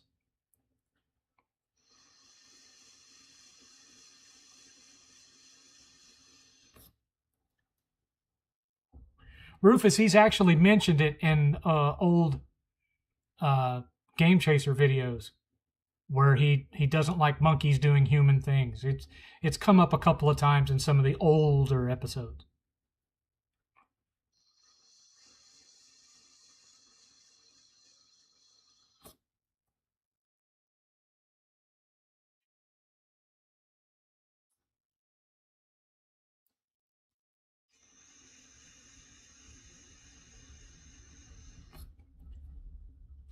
Why are you reminiscing on all these old Fallouts? This isn't an old Fallout. This is something that happened just in the last 3 months. I'm just warning y'all that this kind of stupid shit is going on. And to not play into it. You want to make friends online? Fine. But when they start dangling things in front of you as gifts or favors or whatnot, keep them at arm's length.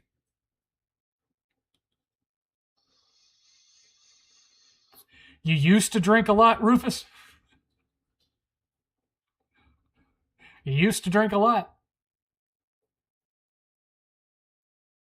I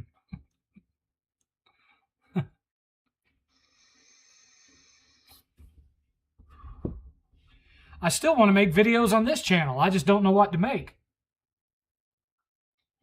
Because so many of you started watching me for console war stuff, and I'm certainly not going to do any of that anymore. And y'all don't seem to watch anything that I make about retro stuff. You know, I could do all sorts of retro-based stuff, like you drink beer for the taste, Rufus?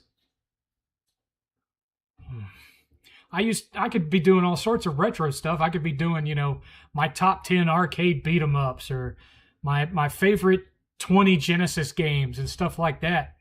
But I've tried that before, and you guys don't watch it. Y'all don't watch those.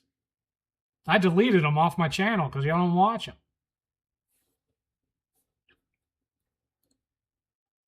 So what else would I do on this channel? I'm not going to do DBTS anymore because I'm not going to buy games digitally.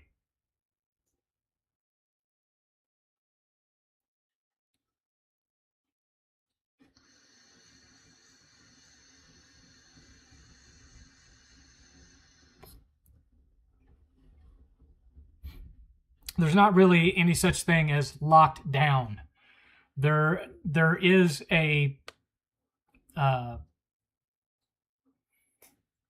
distinction that can be put on your channel that you are less likely to be promoted outside of a certain group. But you can actually reverse that with the right video. The thing of it is that I'm not willing to change the kind of content that I make just to appease the algorithm. Because I know what the algorithm looks for, and the type of videos that the algorithm looks for, I don't want to make.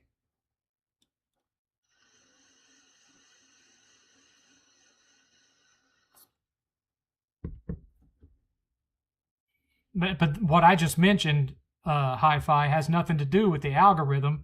I was talking about you guys. Those of you, the few hundred of you that watch every single thing that I do. You don't watch when I make retro stuff. You don't even show up if I live stream retro. You only show up for this. That has nothing to do with the algorithm.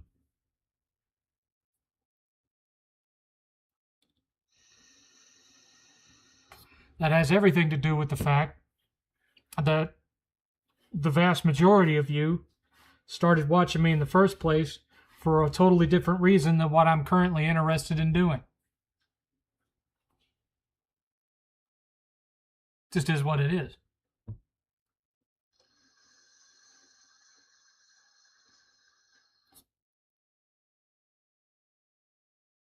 Let's not get into spoilers in the chat, Ultra Steel. Let's just say it has to do with the subplot. Remember I said the subplot had to do with reverse engineering stolen tech.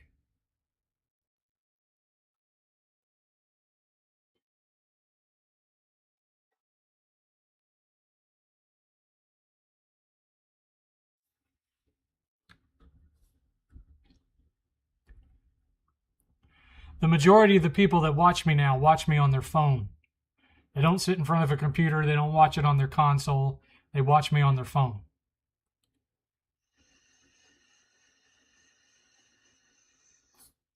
I don't have any goats, JV. I don't have any goats. I was never a farmer. I had cousins that had goats and cows. But they no longer live on that farm. They live in the burbs now. And they're like, over 1,000 miles away. So no goats to sacrifice, JV. No goats to sacrifice.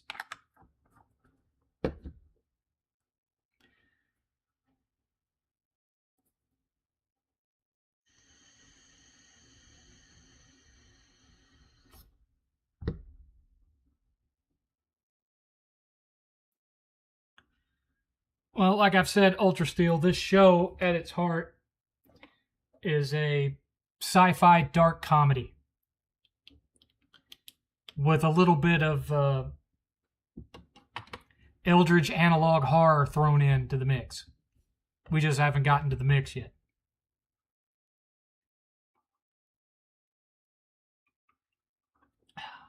We're going to get there, but we're not there yet.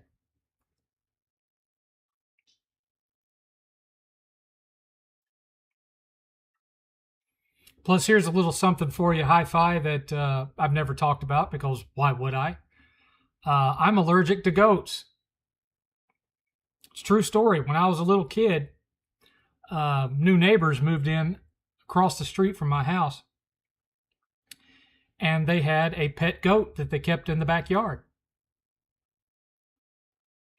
And I would go over there and feed bread to the goat and pet the goat. And my parents started to notice that every time I went over there and played with that goat, I would get violently ill. I'd, get sick to my stomach and throw up and stuff.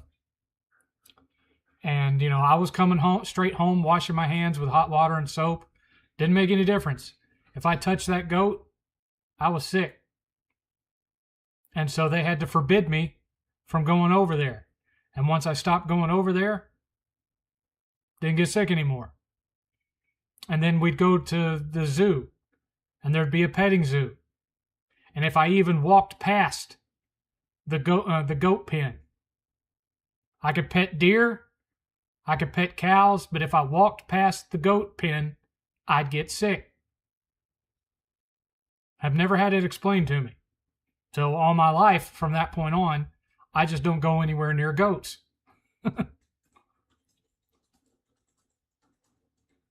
No, I am allergic to live goats. Some very specific allergy to their natural dander or something. I don't know. I just know that it eventually got to the point where I didn't even have to touch them. If I just walked past them and breathed the same air as them, I couldn't get any closer than like 10, 15 feet. If I went within like 6 feet of a goat pen, I'd get sick.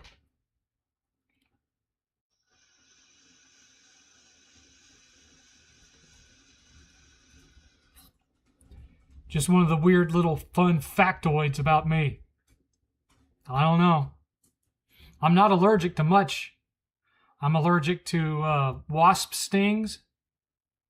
If I get stung by a wasp, I swell up. Not like, to a dangerous level where I have to have a shot or something. But, like if I get stung in the hand, my hand swells up. If I get stung in the cheek, my cheek swells up real bad. But, it doesn't affect my breathing or make me sick or anything like that. Yeah, Alex is in the background.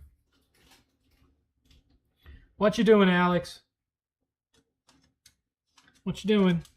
So you want to come up here? I said your name, so that means you got to come up here. Come on. Oh, there you go. Okay. Okay.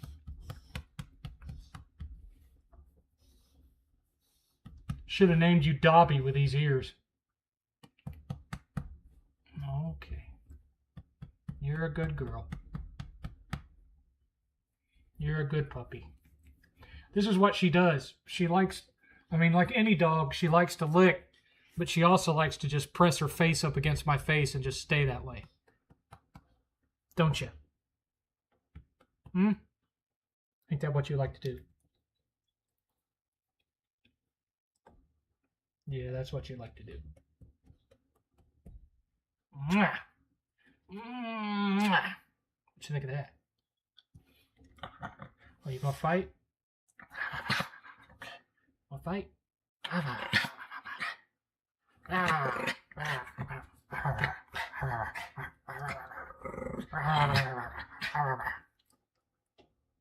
I'm gonna get you.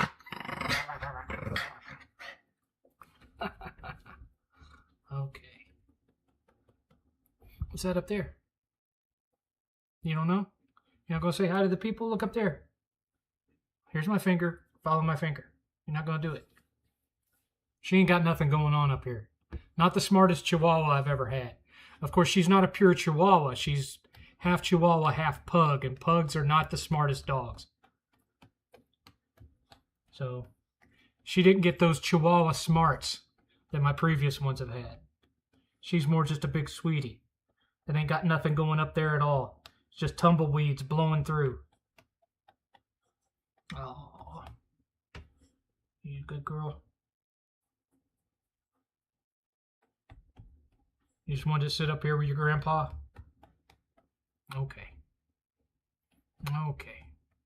She was initially bought to be 8th's dog.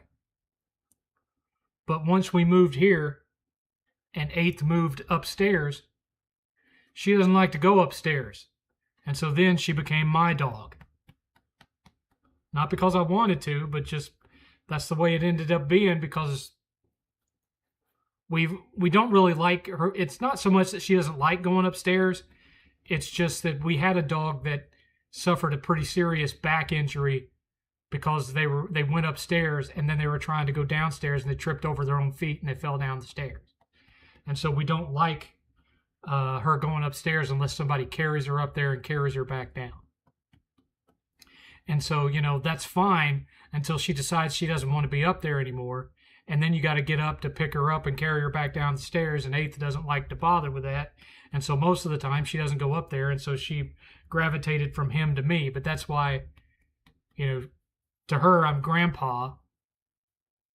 And 8th is her dad. Because she was his dog when she was a puppy. Where's your dad at? You know where Dada is? Huh? You don't know? Okay. Okay. Don't tell people you're kryptonite. Yeah. Speaking of 2 jobs, I'm off to my second. Take it easy. Later, high five. I think 8th should have named her Alex. He named her Alex, Alyx, after the character from Half-Life. 7th, do you think any troll that stalks someone for months is a sign that you're doing good things with your life to live rent-free in their head? No, I just think that means that they have mental illness, and you attract people that have mental illness. She is a chug, yes. Ain't you a chug? You're a chug, ain't you? A chug that I'm gonna get you. I'm gonna get you. I'm gonna get you.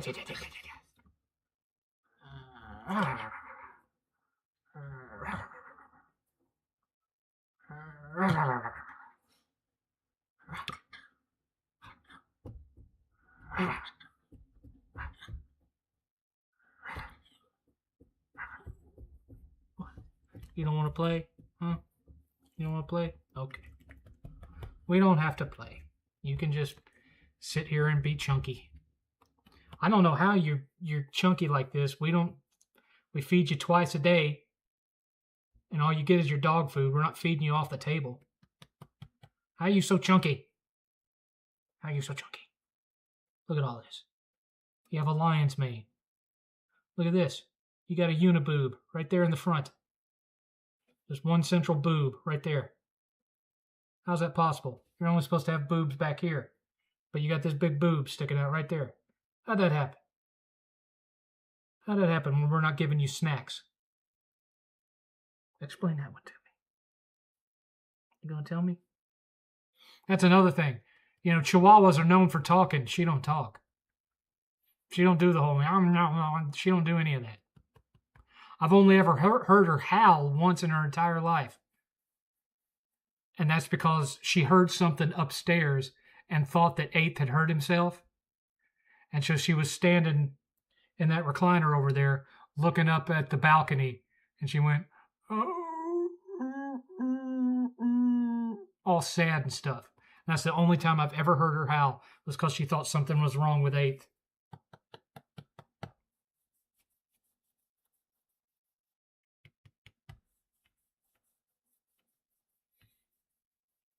Now that I'm divorced, I'm thinking of turning my apartment into a neon-lit Tokyo izakaya theme with a couple arcades and neon signs. Where did you get your neon lighting from? Amazon. I wouldn't think Chihuahuas would be smart dogs. Chihuahuas are very smart. And I've had a German Shepherd, but the smartest dog that I've ever had was a Chihuahua. And the German Shepherd was police trained. But he wouldn't do some of the stuff that little Chihuahua did. No, no, no.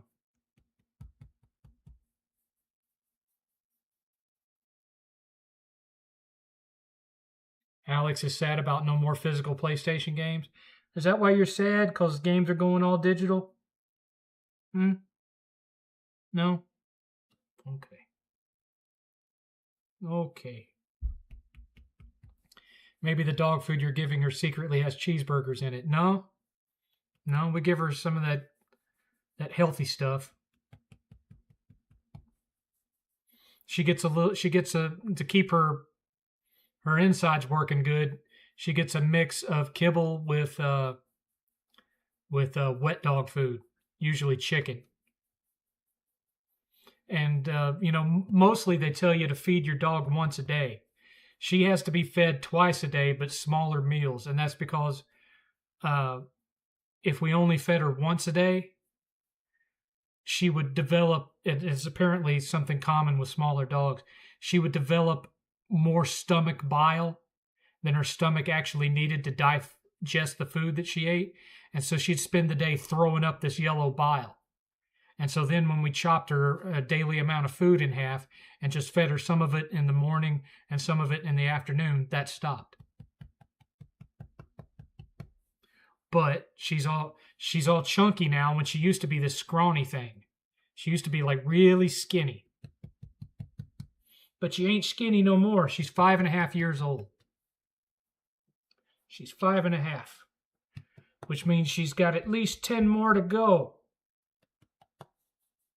We'll get to have you for another 10 years. What you think of that?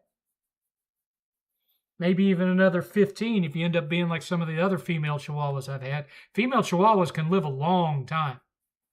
We had one that lived to be 23. 23.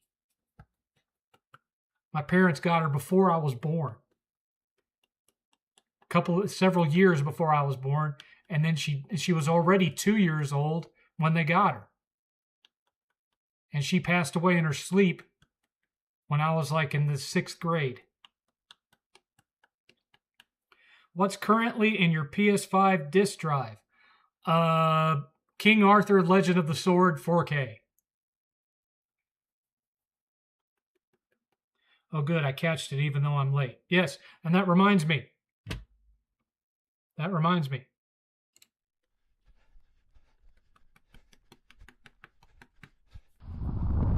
Who is that puppy? Who is that puppy? We have 1 hour remaining. There have been 0 donations, 0 memberships, 0 new subscribers. You need a bath, little girl. You smell like sweaty dog. You need a bath. Here I go. Here I go. I'm coming to get you.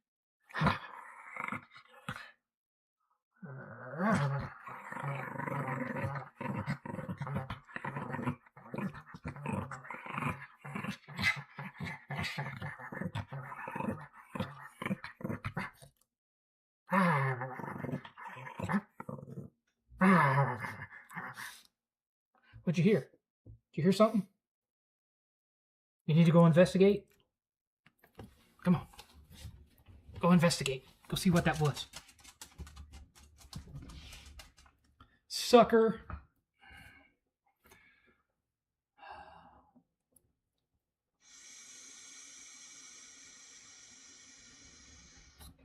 I keep saying I'm going to do a video on Sony ending physical copies, but I'm too pissed and too stressed to do it yet.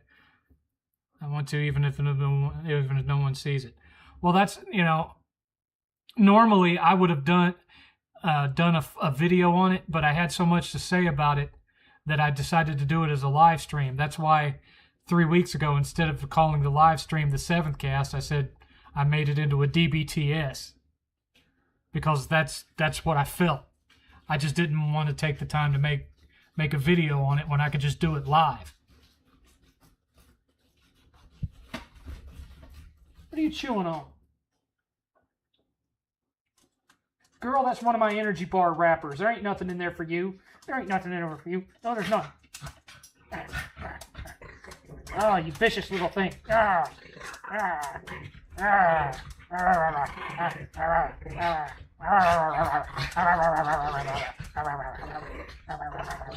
Where's your ball? Where's your ball at? Oh, you got a ball right there, huh? Go get that ball.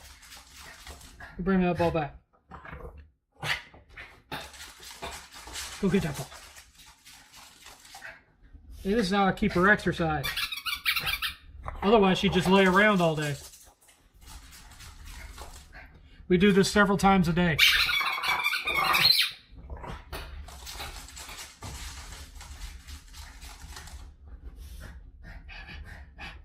Okay, she's done. She's done. Most of the time, she's a lap dog. I'll be in my recliner and she'll be curled up in a ball asleep between my knees. That, or when I guess she's feeling like she wants some affection, she'll crawl up on my chest and she'll lay her face right against the crook of my neck and she'll fall asleep there and just lay there.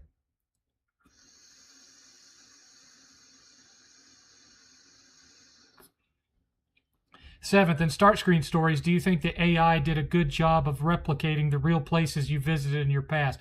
Not at all. Not at all. And that's part of the humor of it.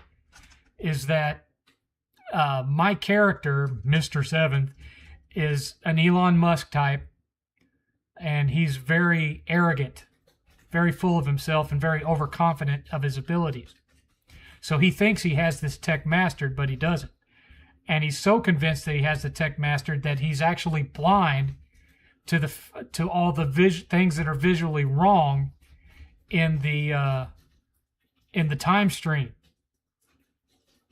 And so, you're kind of alluding to the fact that, either it's the AI system that it's going through to visually recreate these things, or that he has selective memory and he's remembering these things the way he wishes they were instead of how they actually were. I said to quit chewing on that wrapper. You give me that. Look at this. This is what she was chewing on. It's one of my energy bar wrappers. One of my protein bars. Where'd you even get that? I take those straight to the trash. You're not tall enough to get in that trash can, are you? God, I hope not. Maybe that's why she's fat. She's found a way to pull stuff out of the trash can.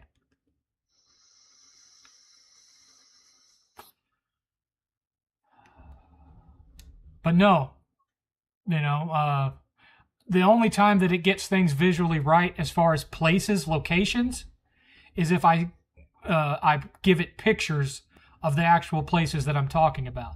So it got some of, like, for example, Miracle Strip, it got right because I gave it a bunch of pictures of what Miracle Strip looked like. It got the outside of Hills Department Store right, but not the inside, because I found plenty of pictures of the outside of Hills, but not the inside of Hills. It got pictures of the outside of Epcot right, but it didn't do some of the rides very well.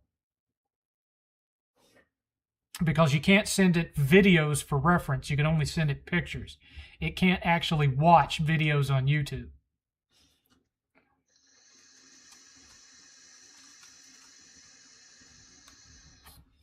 I'm playing Ghost of Tsushima for the PS5. I know I'm late to the party, but holy crap, this game has got to be a 10 out of 10. What are your thoughts on that game? I really liked Ghost of Tsushima.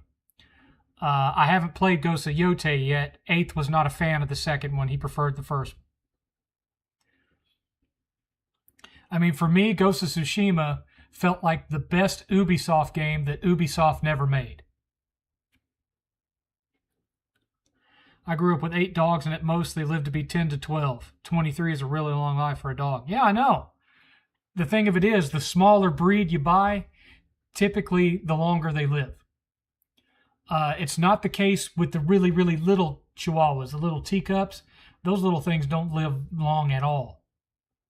You know, you're talking about borrowed time with them. But for a regular-sized Chihuahua, they can go anywhere from 14 to over 20 years. Big dogs, no. Like with a German Shepherd, if you got 12 years out of them, you're lucky.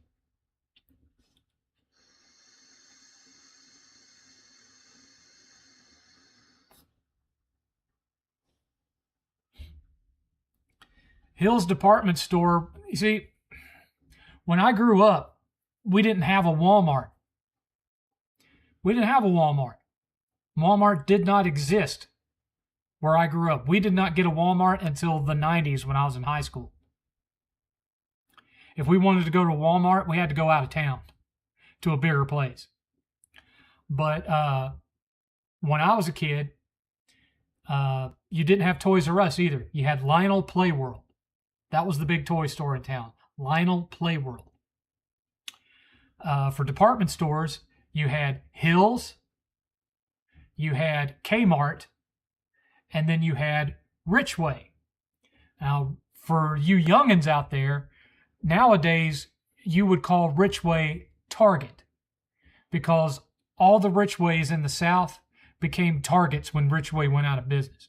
So except for like newly constructed Targets, if you're walking around in a Target that was a building that was built back in the 80s, you're walking around in the skeleton of Richway.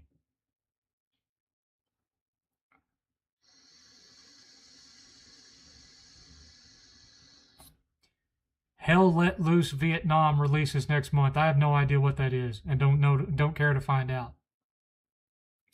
What would you give it out of 7? Ghost of Tsushima? It's a solid 6 out of 7. I played Ghost of Yotei earlier this year. I preferred Ghost of Tsushima as well. It's not the gameplay. It's just the story's not as good. Story's just not as good. And it doesn't have a satisfying ending at all. Because 8th showed me the ending, and I'm like, really? Looking forward to more start screen. Well, there's going to be at least 6 more made. At least 6. I'm committed to 6 more. After that, I don't know. What are my thoughts on the Texas Chainsaw Massacre? I just had a really nasty burp. Side effect of the shots that I take. They cause you to have these really god-awful burps. It takes like a cross between rotten meat and carpet cleaner. Not that I've ate carpet cleaner, but, you know. I like Texas Chainsaw Massacre. I prefer Texas Chainsaw Massacre 2. Texas Chainsaw Massacre 2 is more to my tastes. Because I like a little humor in my horror. And Texas Chainsaw Massacre 2 is hilarious. I have the Arrow 4 limited edition 4K sitting back there on my shelf. I love that movie. And I love Carolyn Williams. Carolyn Williams is awesome.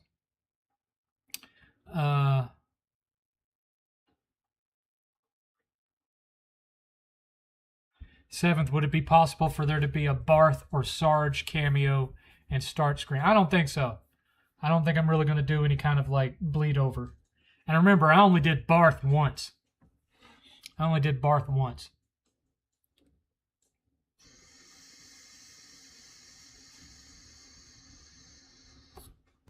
don't like any of the remakes. Pretty much the only Texas Chainsaw movie that I really love is Texas Chainsaw Massacre 2 with Chop Top and Dennis Hopper and all that. They say there will not be a physical copy of Dynasty Warriors 3 Remastered Edition, although there are websites and loopholes to get it. Well, yeah, the PS5 is region free. So if they don't release it in the States and you don't care about it being in another language, you can just get it from PlayAsia and have it shipped from PlayAsia.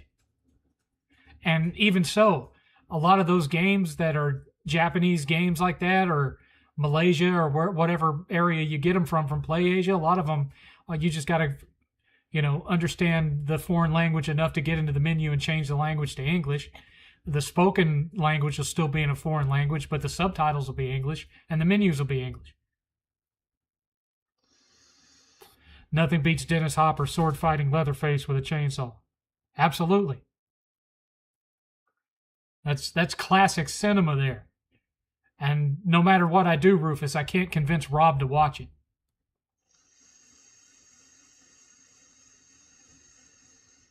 Haven't been able to convince him to watch it.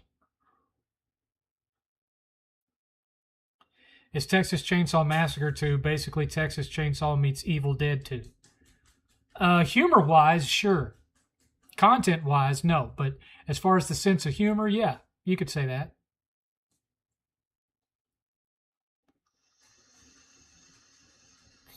The guy who played JB was murdered in 2000. Wasn't JB, it was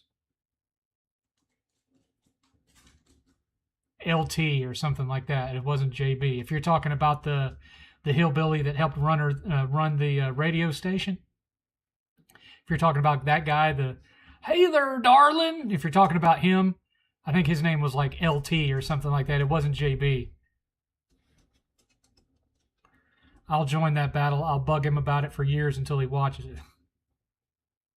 He watched the first episode of Start Screen Stories, and he told me that he enjoyed the writing, but that he just couldn't get around the use of AI in the videos. That the fact that I was using AI to do some of the scenes just turned him off to the whole thing, but that he really enjoyed the writing. Which, that's fine. I get that. I get it. I knew that there were some people that were going to refuse to watch it no matter how good the writing was or how good the concept was. And he also said it was because, he's not as big on the whole nostalgia thing as like, me and Billy was and Jay and whatnot.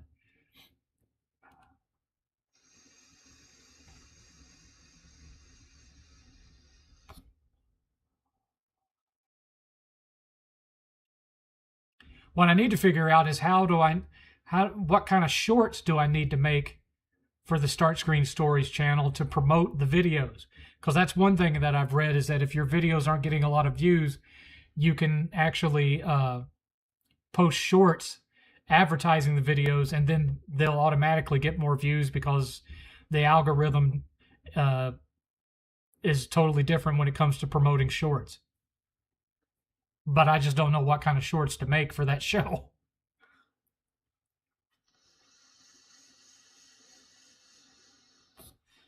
If Nintendo asked you, "Hey, 7th, what's a sleeping franchise by us that you want us to bring back? We'll make a sequel to it and direct it how you wanted it," what franchise would you pick? A Nintendo first-party franchise?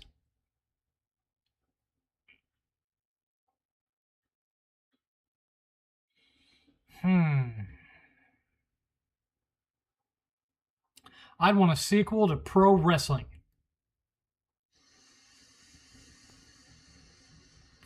With all the same characters from the original and still done in a pixel art style. But a new pro wrestling, that's what I'd pick.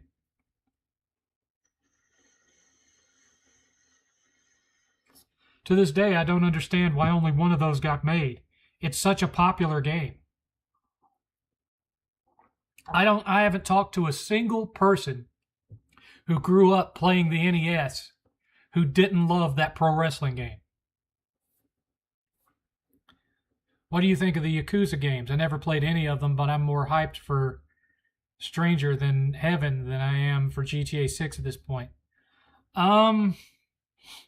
They used to be okay, but I feel lately that, especially with the pirate one that came out recently, I really feel like Sega is kind of milking it at this point.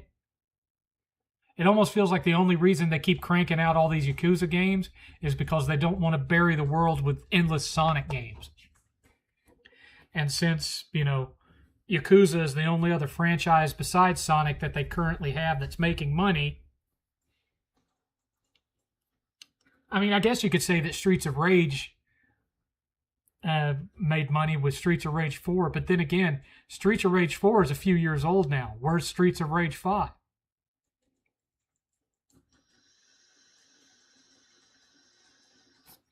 Nintendo didn't make Super Dodgeball. That was a third-party game. That's not a first-party game.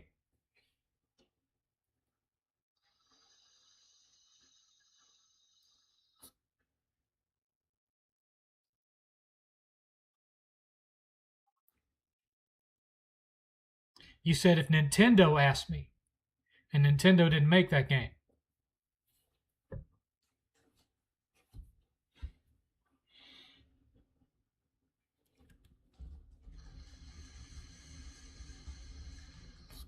So, you got limited by your own choice of words with your question there, Enemy TV.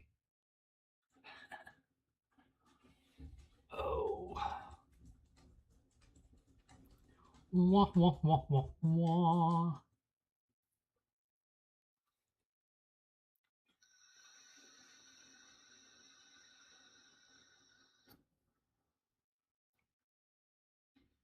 The same company who made the Yakuza franchise also made the game Binary Domain, which I wish they'd make us. It was all right as far as like third-person shooters go. I wasn't a tremendous fan of it. I got maybe 2/3 of the way through it and then got bored and put it down.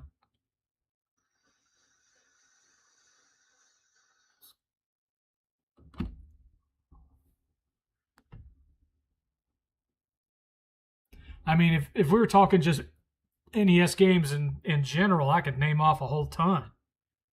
I know they did that Capcom paid a third-party developer, a European one at that, to make Bionic Commando Rearmed and Rearmed 2, but neither of those really felt like the original game, especially the second one because they included jumping in the second one, which kind of defeats the whole point.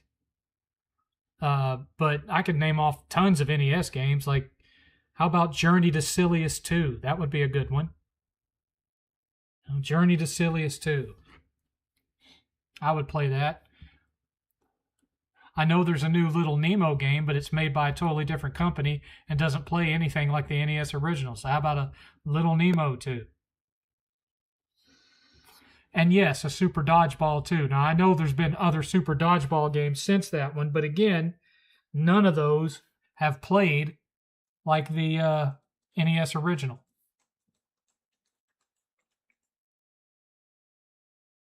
Sega should do a sequel to Vanquish. Well, Sega only published it. They didn't develop it. That was Platinum Games. So really, you'd want to ask Platinum to make a Vanquish too. I will say this about AI and start screen stories. I like how you're using it, but I feel like you should voice over your character unless you intended that to be unexpected funny. No, the reason that when you switch over to the time travel scenes, that my face is still there is because it's a purely technical reason. It's to prevent the AI out. Wait a minute. Oh, magic powers.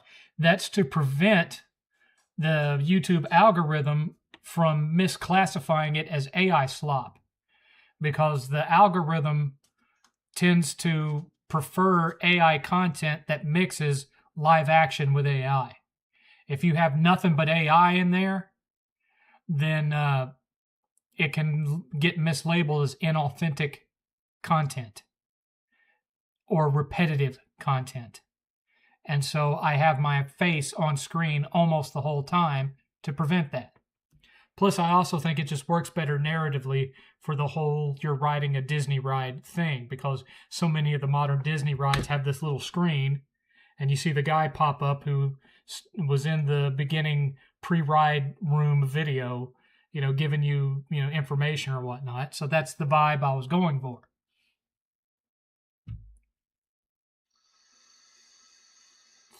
Did they ever make a 3D Echo the Dolphin game? Yeah, they made 2. They made the one for the Dreamcast, and then the sequel came out, I think, for PS2. It was either a sequel or a re-release of the Dreamcast game, or PS2 got both. I can't remember.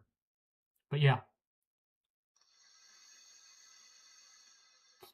They weren't very good.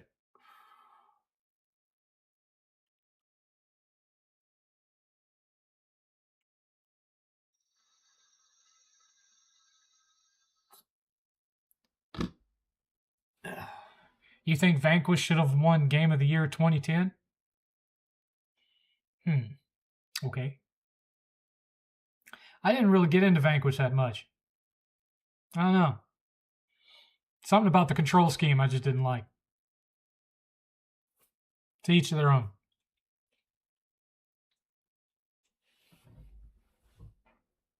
Alex? You getting a drink of water? I hear you slurping on something.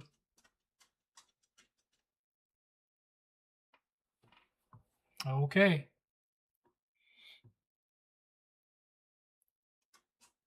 What do you think of the Nights into Dreams games? That's another one that I didn't really get into.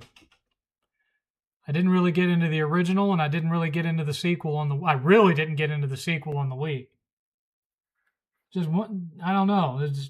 For me, that gameplay was just, and the story around it was a little too weird.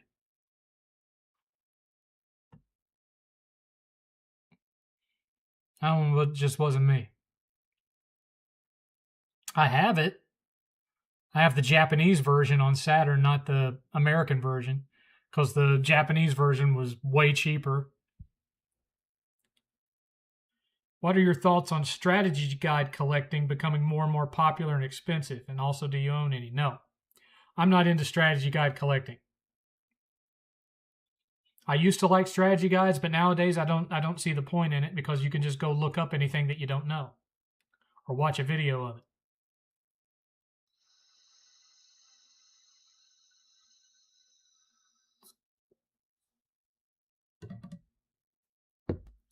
And if you're wondering why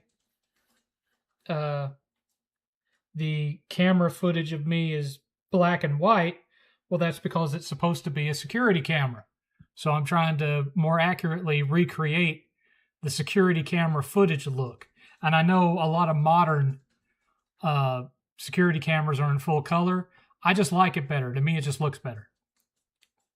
It gives it something, it makes it stand out a little more from the background, because the background is all full color, but when I'm in black and white, it stands out more. And I just think it gives it a little blended realism.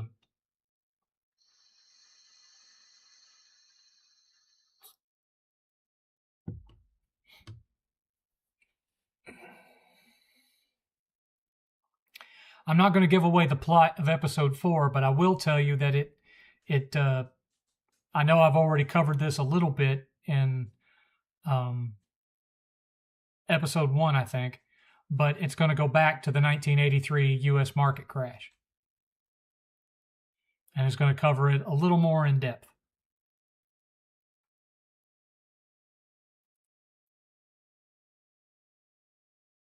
Ooh, Quantum Theory. Yeah, that was a bad one. Dead Rising 2 was okay, but Quantum Theory was a stinker. Oh, magic powers. Seventh, do you think Avengers Doomsday has no chance of reaching the box office numbers that Infinity War or Endgame had? I mean, it could out of pure nostalgia, but just looking at the trailer, I mean, aside from the characters that are in it, it doesn't seem like any of the movies that have come out between Endgame and Doomsday were actually building to any cohesive story for Doomsday except for the Fantastic Four. Because they spent all that time building up, the Kang the Conqueror thing, where he was going to be the next big bad for the Avengers, and that just fell apart. Because they had to fire that actor, and they didn't want to recast it for whatever reason. So,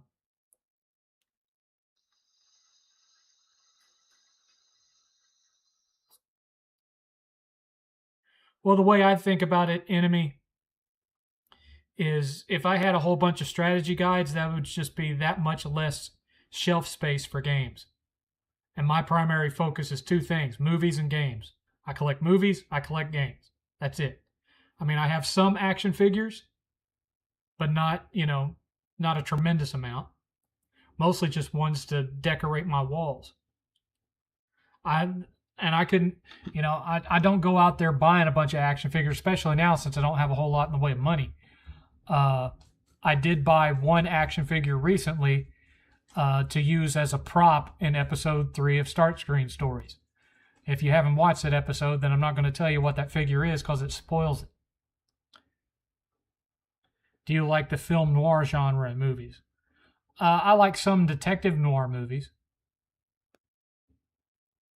But I'm not as big into old films as, like, for example, Rob is, Order 42. I tend to not watch a whole lot of old black and white movies. And I don't really go much farther back in cinema history beyond things like a lot of the big sword and sandal epics like Ben-Hur, The Ten Commandments, Ulysses, Greatest Story Ever Told, Spartacus, Cleopatra, the big sword and sandal history epics. I'll watch those. But other than that, I don't. And I'll get nostalgic every now and again. I'll watch the original Godzilla or watch the original King Kong. I'll watch the stuff that Ray Harryhausen worked on. But otherwise, for the most part, I don't go any farther back than the 70s, for the most part.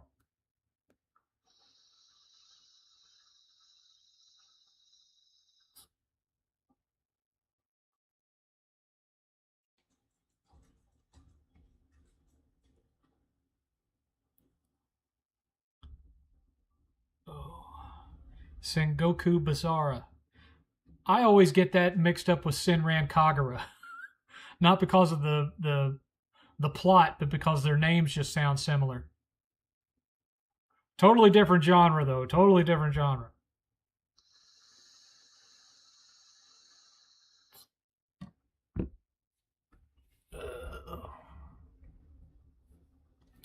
We got about 20 minutes left, folks. 20 minutes left.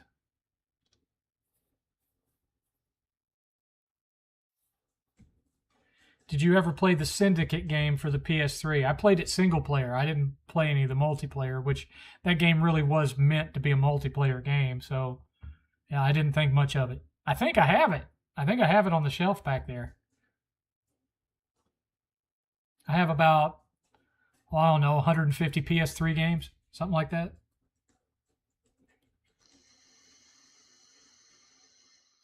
I haven't been actively collecting for that one because for the most part I got everything that I wanted when the system was still new. Eighth has still been buying PS3 games because he's been buying up survival horror games that he didn't have or FromSoft games that he didn't have, that kind of thing. So Armored Core games and that type of stuff. I now remember getting Army of Two, the 40th Day, but I did not keep that. Yeah, I never did like the Army of Two games. I didn't get into that series. It just didn't do it for me. Didn't like them. Didn't like the story, didn't like the gameplay.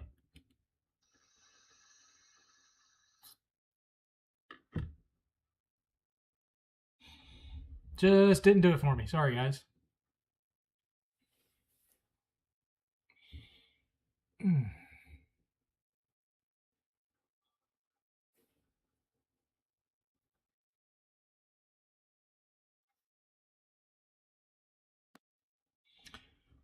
Man, y'all have not been as talkative tonight. There's been like 3 or 4 people controlling the conversation all night long. Usually I get at least a bit more of a variety, but then again, I have much fewer people watching me tonight than I normally have too. I usually get up around, 30 people at least. Today I've had probably like 12 all night long.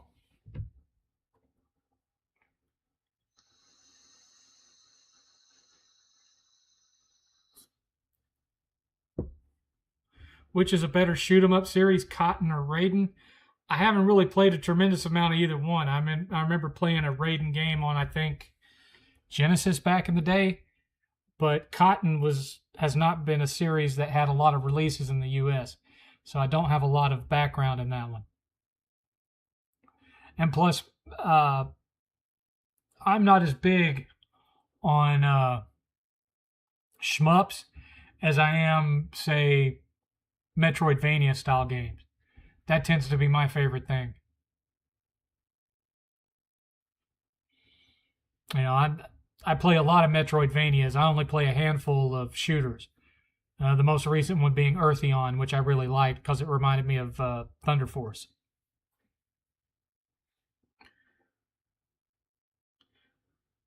The first Army of Two game was good. Everything after that blows. I didn't even like the first one. I'm burnt out. My weekend just started. My bad. It's okay. 7, do you think nerd culture was better before 2010? I don't like it going mainstream in some cases. Fake fans exploit it for attention money. That's true in some respects.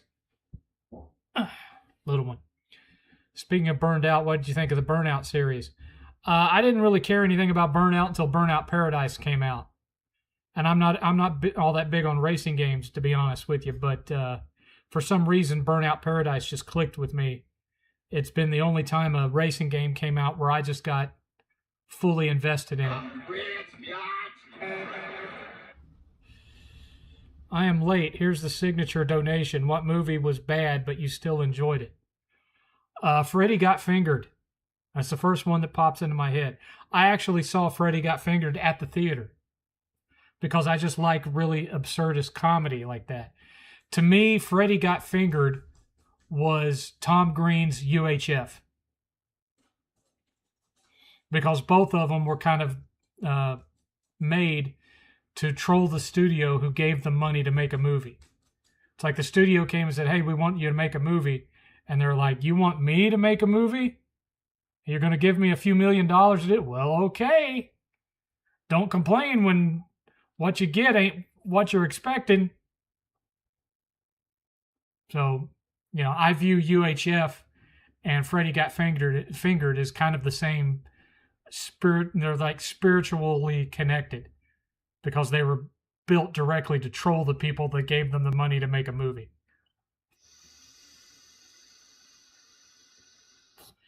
You missed the Sega arcade version of Virtua Cop 3? Well, you can emulate that and just buy some modern light guns for that, and you can still play it. I'm going to get you, Alex. I'm going to get you.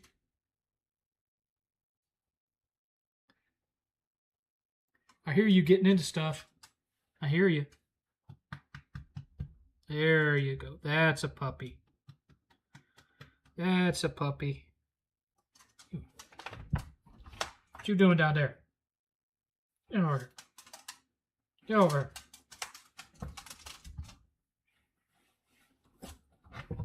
There you go. There you go. Thank you for the $7, Dark Star.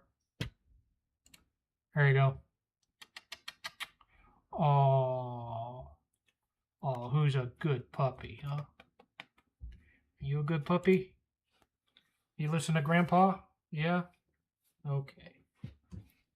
Okay.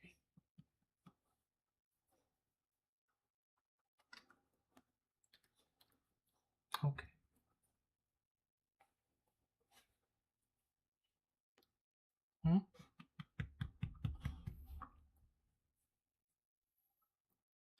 I'm assuming you've heard the Ghost Rider news. No, I haven't heard any Ghost Rider news.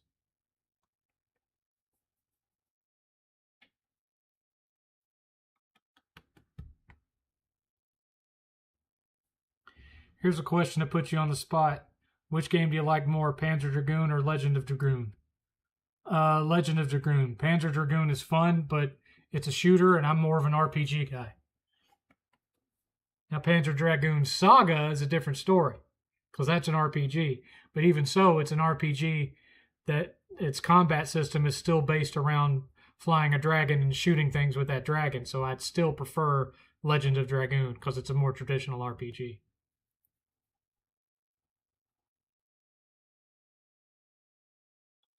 Console with a physical copy in arcade games. That's how I roll. I get you. Ryan Gosling is playing Ghost Rider. I'm assuming Johnny Blaze and Sean Levy is directing. When did that come out? I hadn't heard anything about that. When did that come out? I'll get you. Look, I'm going to eat your ear.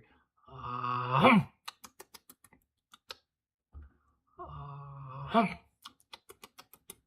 you think about that?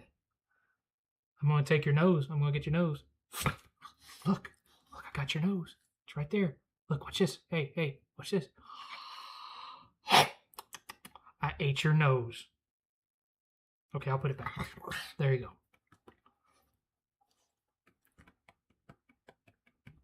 The Marvel panel at Comic-Con just ended. Yeah, well, I ain't holding my breath, Stranded J. They said they were going to make us a Blade movie, too. Look how that turned out. If you had to pick Virtual Cop or Time Crisis. Time Crisis is more fun. Ever played Operation Wolf? Played it at the arcade and played it on the NES. Was fun on the arcade, sucked on the NES. 7th, is it hard right now for a lot of people to get jobs due to inflation? Been trying to find one, no luck so far. Well, 8th hadn't been able to find a regular job. That's why he's doing a work study.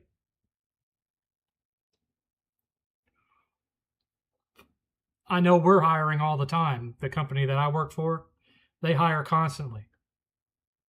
I'm always able to tell if there's a lull in hiring as far as like my company goes, because I'm heavily involved in a lot of the different IT aspects, one of them being access management.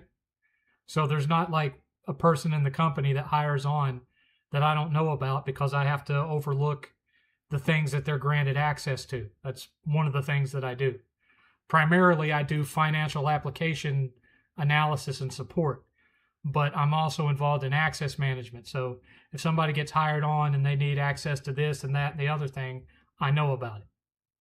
And we're hiring all the time.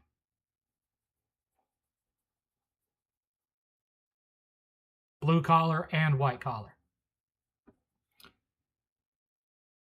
I'm gonna get you. Get you. I'm gonna get you. I'm gonna get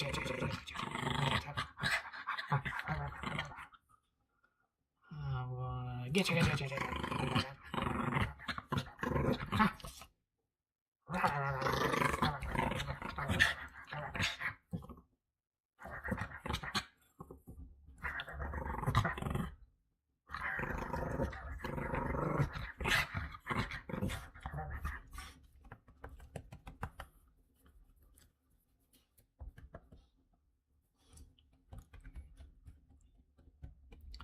I don't know that you would want...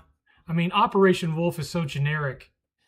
There would be nothing in it to make it stand out as anything other than a generic war movie. I imagine that a lot of people would watch it without even realizing that it was tied to a video game. Well, I mean, insofar as like Ultra Steel, it depends on what you're looking for. Like, I mean, 8th's only job experience is working at Walmart. And so he quit Walmart where we were living because we were moving here. Because he couldn't get them to answer him about doing a transfer. So then he tries to hire on at this Walmart up here, and they wouldn't hire him. Despite him having high marks and having worked at Walmart for 2 years, they wouldn't hire him. And he's applied at other places like Lowe's, Home Depot, Best Buy. With them, he couldn't even get an interview. At least with Walmart, he got an interview. And so that's why he's doing a work-study program at school. Yeah, it's not full-time, but at least it's putting a little bit of fun money in his pocket. What about a movie based off the arcade game Narc? I think it would end up being like that movie from the early 2000s, SWAT. Game Freak is like Peter Molyneux at this point. Speaking of Peter Molyneux, what do you think of the Fable games, and what do you think of the new Fable gameplay they showed a while back? I'm not overly impressed by it. We'll see, though. I'll give it a fair shot. Well, maybe I won't. I forgot I canceled my Game Pass. What you thinking about? What you thinking about?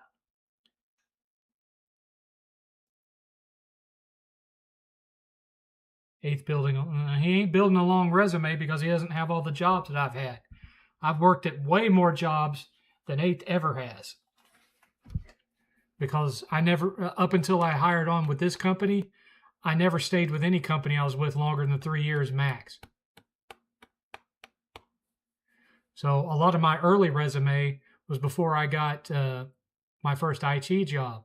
So you have stuff like grocery stores and Pizza Hut and Circuit City, Lowe's, Campo, Office Max, stuff like that. I did some temp work doing data entry for a while. I was a security guard for a little while. Lawnmower repairman. I've been a lot of different things. How do you feel about Nintendo losing their filed patents and lawsuits against Palworld? Well, that's what they get for not making their patents broad enough to where it would apply.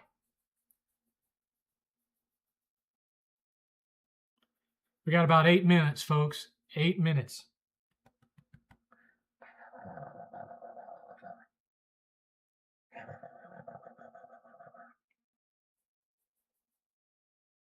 You a good girl? Huh? I was told to keep her resume to 1 page and no more. Is that true? Well, that just depends. If you've done nothing but like retail, blue collar, it's good to have a lot of references on there, but at the same time, if you've shown a proclivity for like being with a company for 6 months and moving somewhere else, being with a company for a year, moving somewhere else, well, then it looks bad because they start to assume there's some reason that you can't hold a job. Did you hear something? What'd you hear? You better go investigate. It could be an intruder. Go get him. Sucker. Contra has a lot of fan-made trailers, but I feel like it takes a large budget for it to work, and 2 guys who are not Hollywood famous. I mean, can you imagine if, like, say around 1992, they made a Contra movie with Stallone and Schwarzenegger? Holy crap. Now that Sony's ticked you off, are you playing more of your Switch 2? I haven't really been playing video games at all.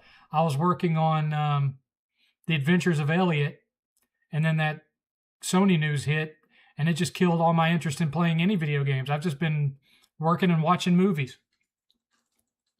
And for some reason, a lot of Sword and Sandal stuff.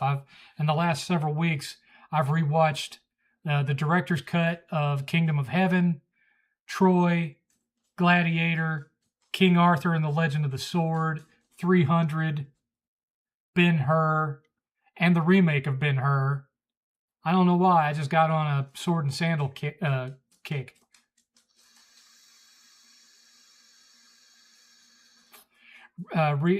caught up on X-Men 97, the cartoon. Got caught up on that. Haven't been watching the new season of Strange New Worlds because I canceled my subscription to Paramount Plus. I'll wait until all the episodes are out, and then I'll pay for 1 month of it so I can watch that and then cancel it.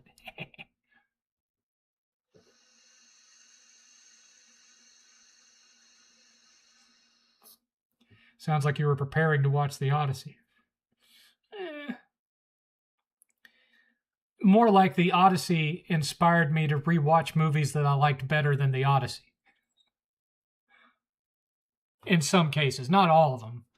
You know, I'm not going to say that I liked King Arthur, Legend of the Sword more than the Odyssey, although I really do like that movie. I really think a lot of people got turned off of it because the trailer showed those kaiju-sized elephants, and they don't understand that the movie isn't saying that kaiju-sized elephants was a normal thing.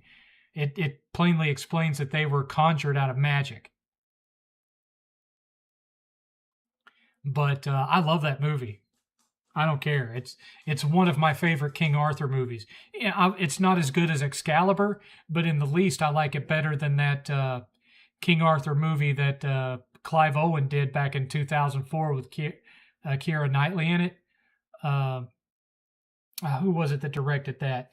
It's the same guy that directed the Michael Jackson movie that came out recently.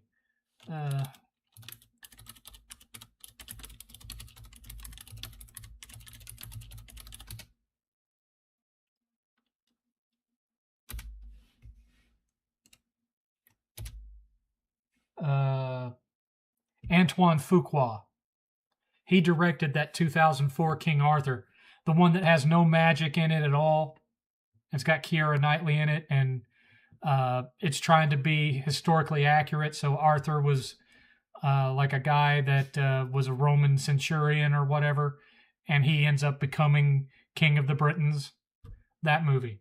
I like King Arthur, Legend of the Sword way better than that one.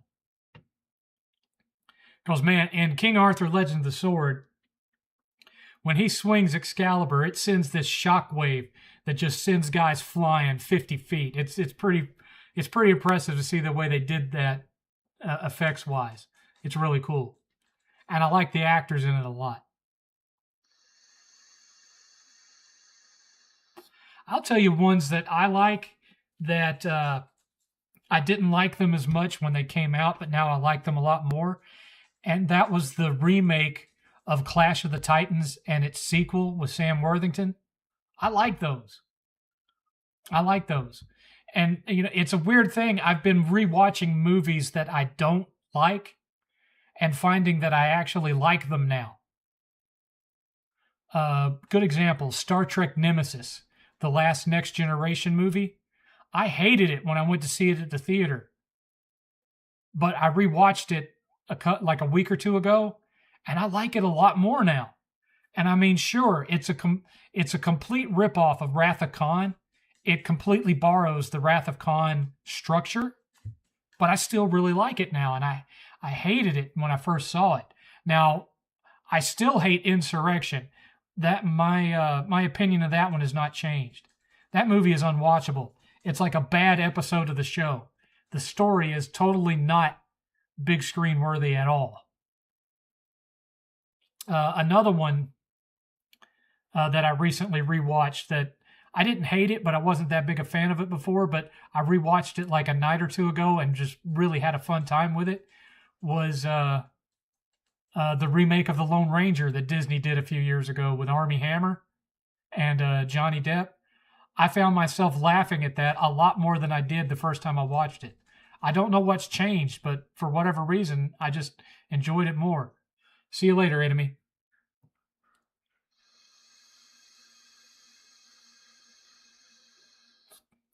That's the one, JV. That's the one I'm not that hot on. The one I really like is the one that stars the guy from Sons of Anarchy as King Arthur that Guy Ritchie directed. Came out, maybe 8 or 10 years ago, something like that. That's the one I really like now. That being said, it is not as good as Excalibur, but it's still great. In fact, I own it on 4K. Somebody asked me earlier what's sitting in my PS5 right now, the 4K disc to that movie. I've also got a 4K two movie box set of the remake of Clash of the Titans and its sequel, Wrath of the Titans. I have them on 4K in a 2-movie box set.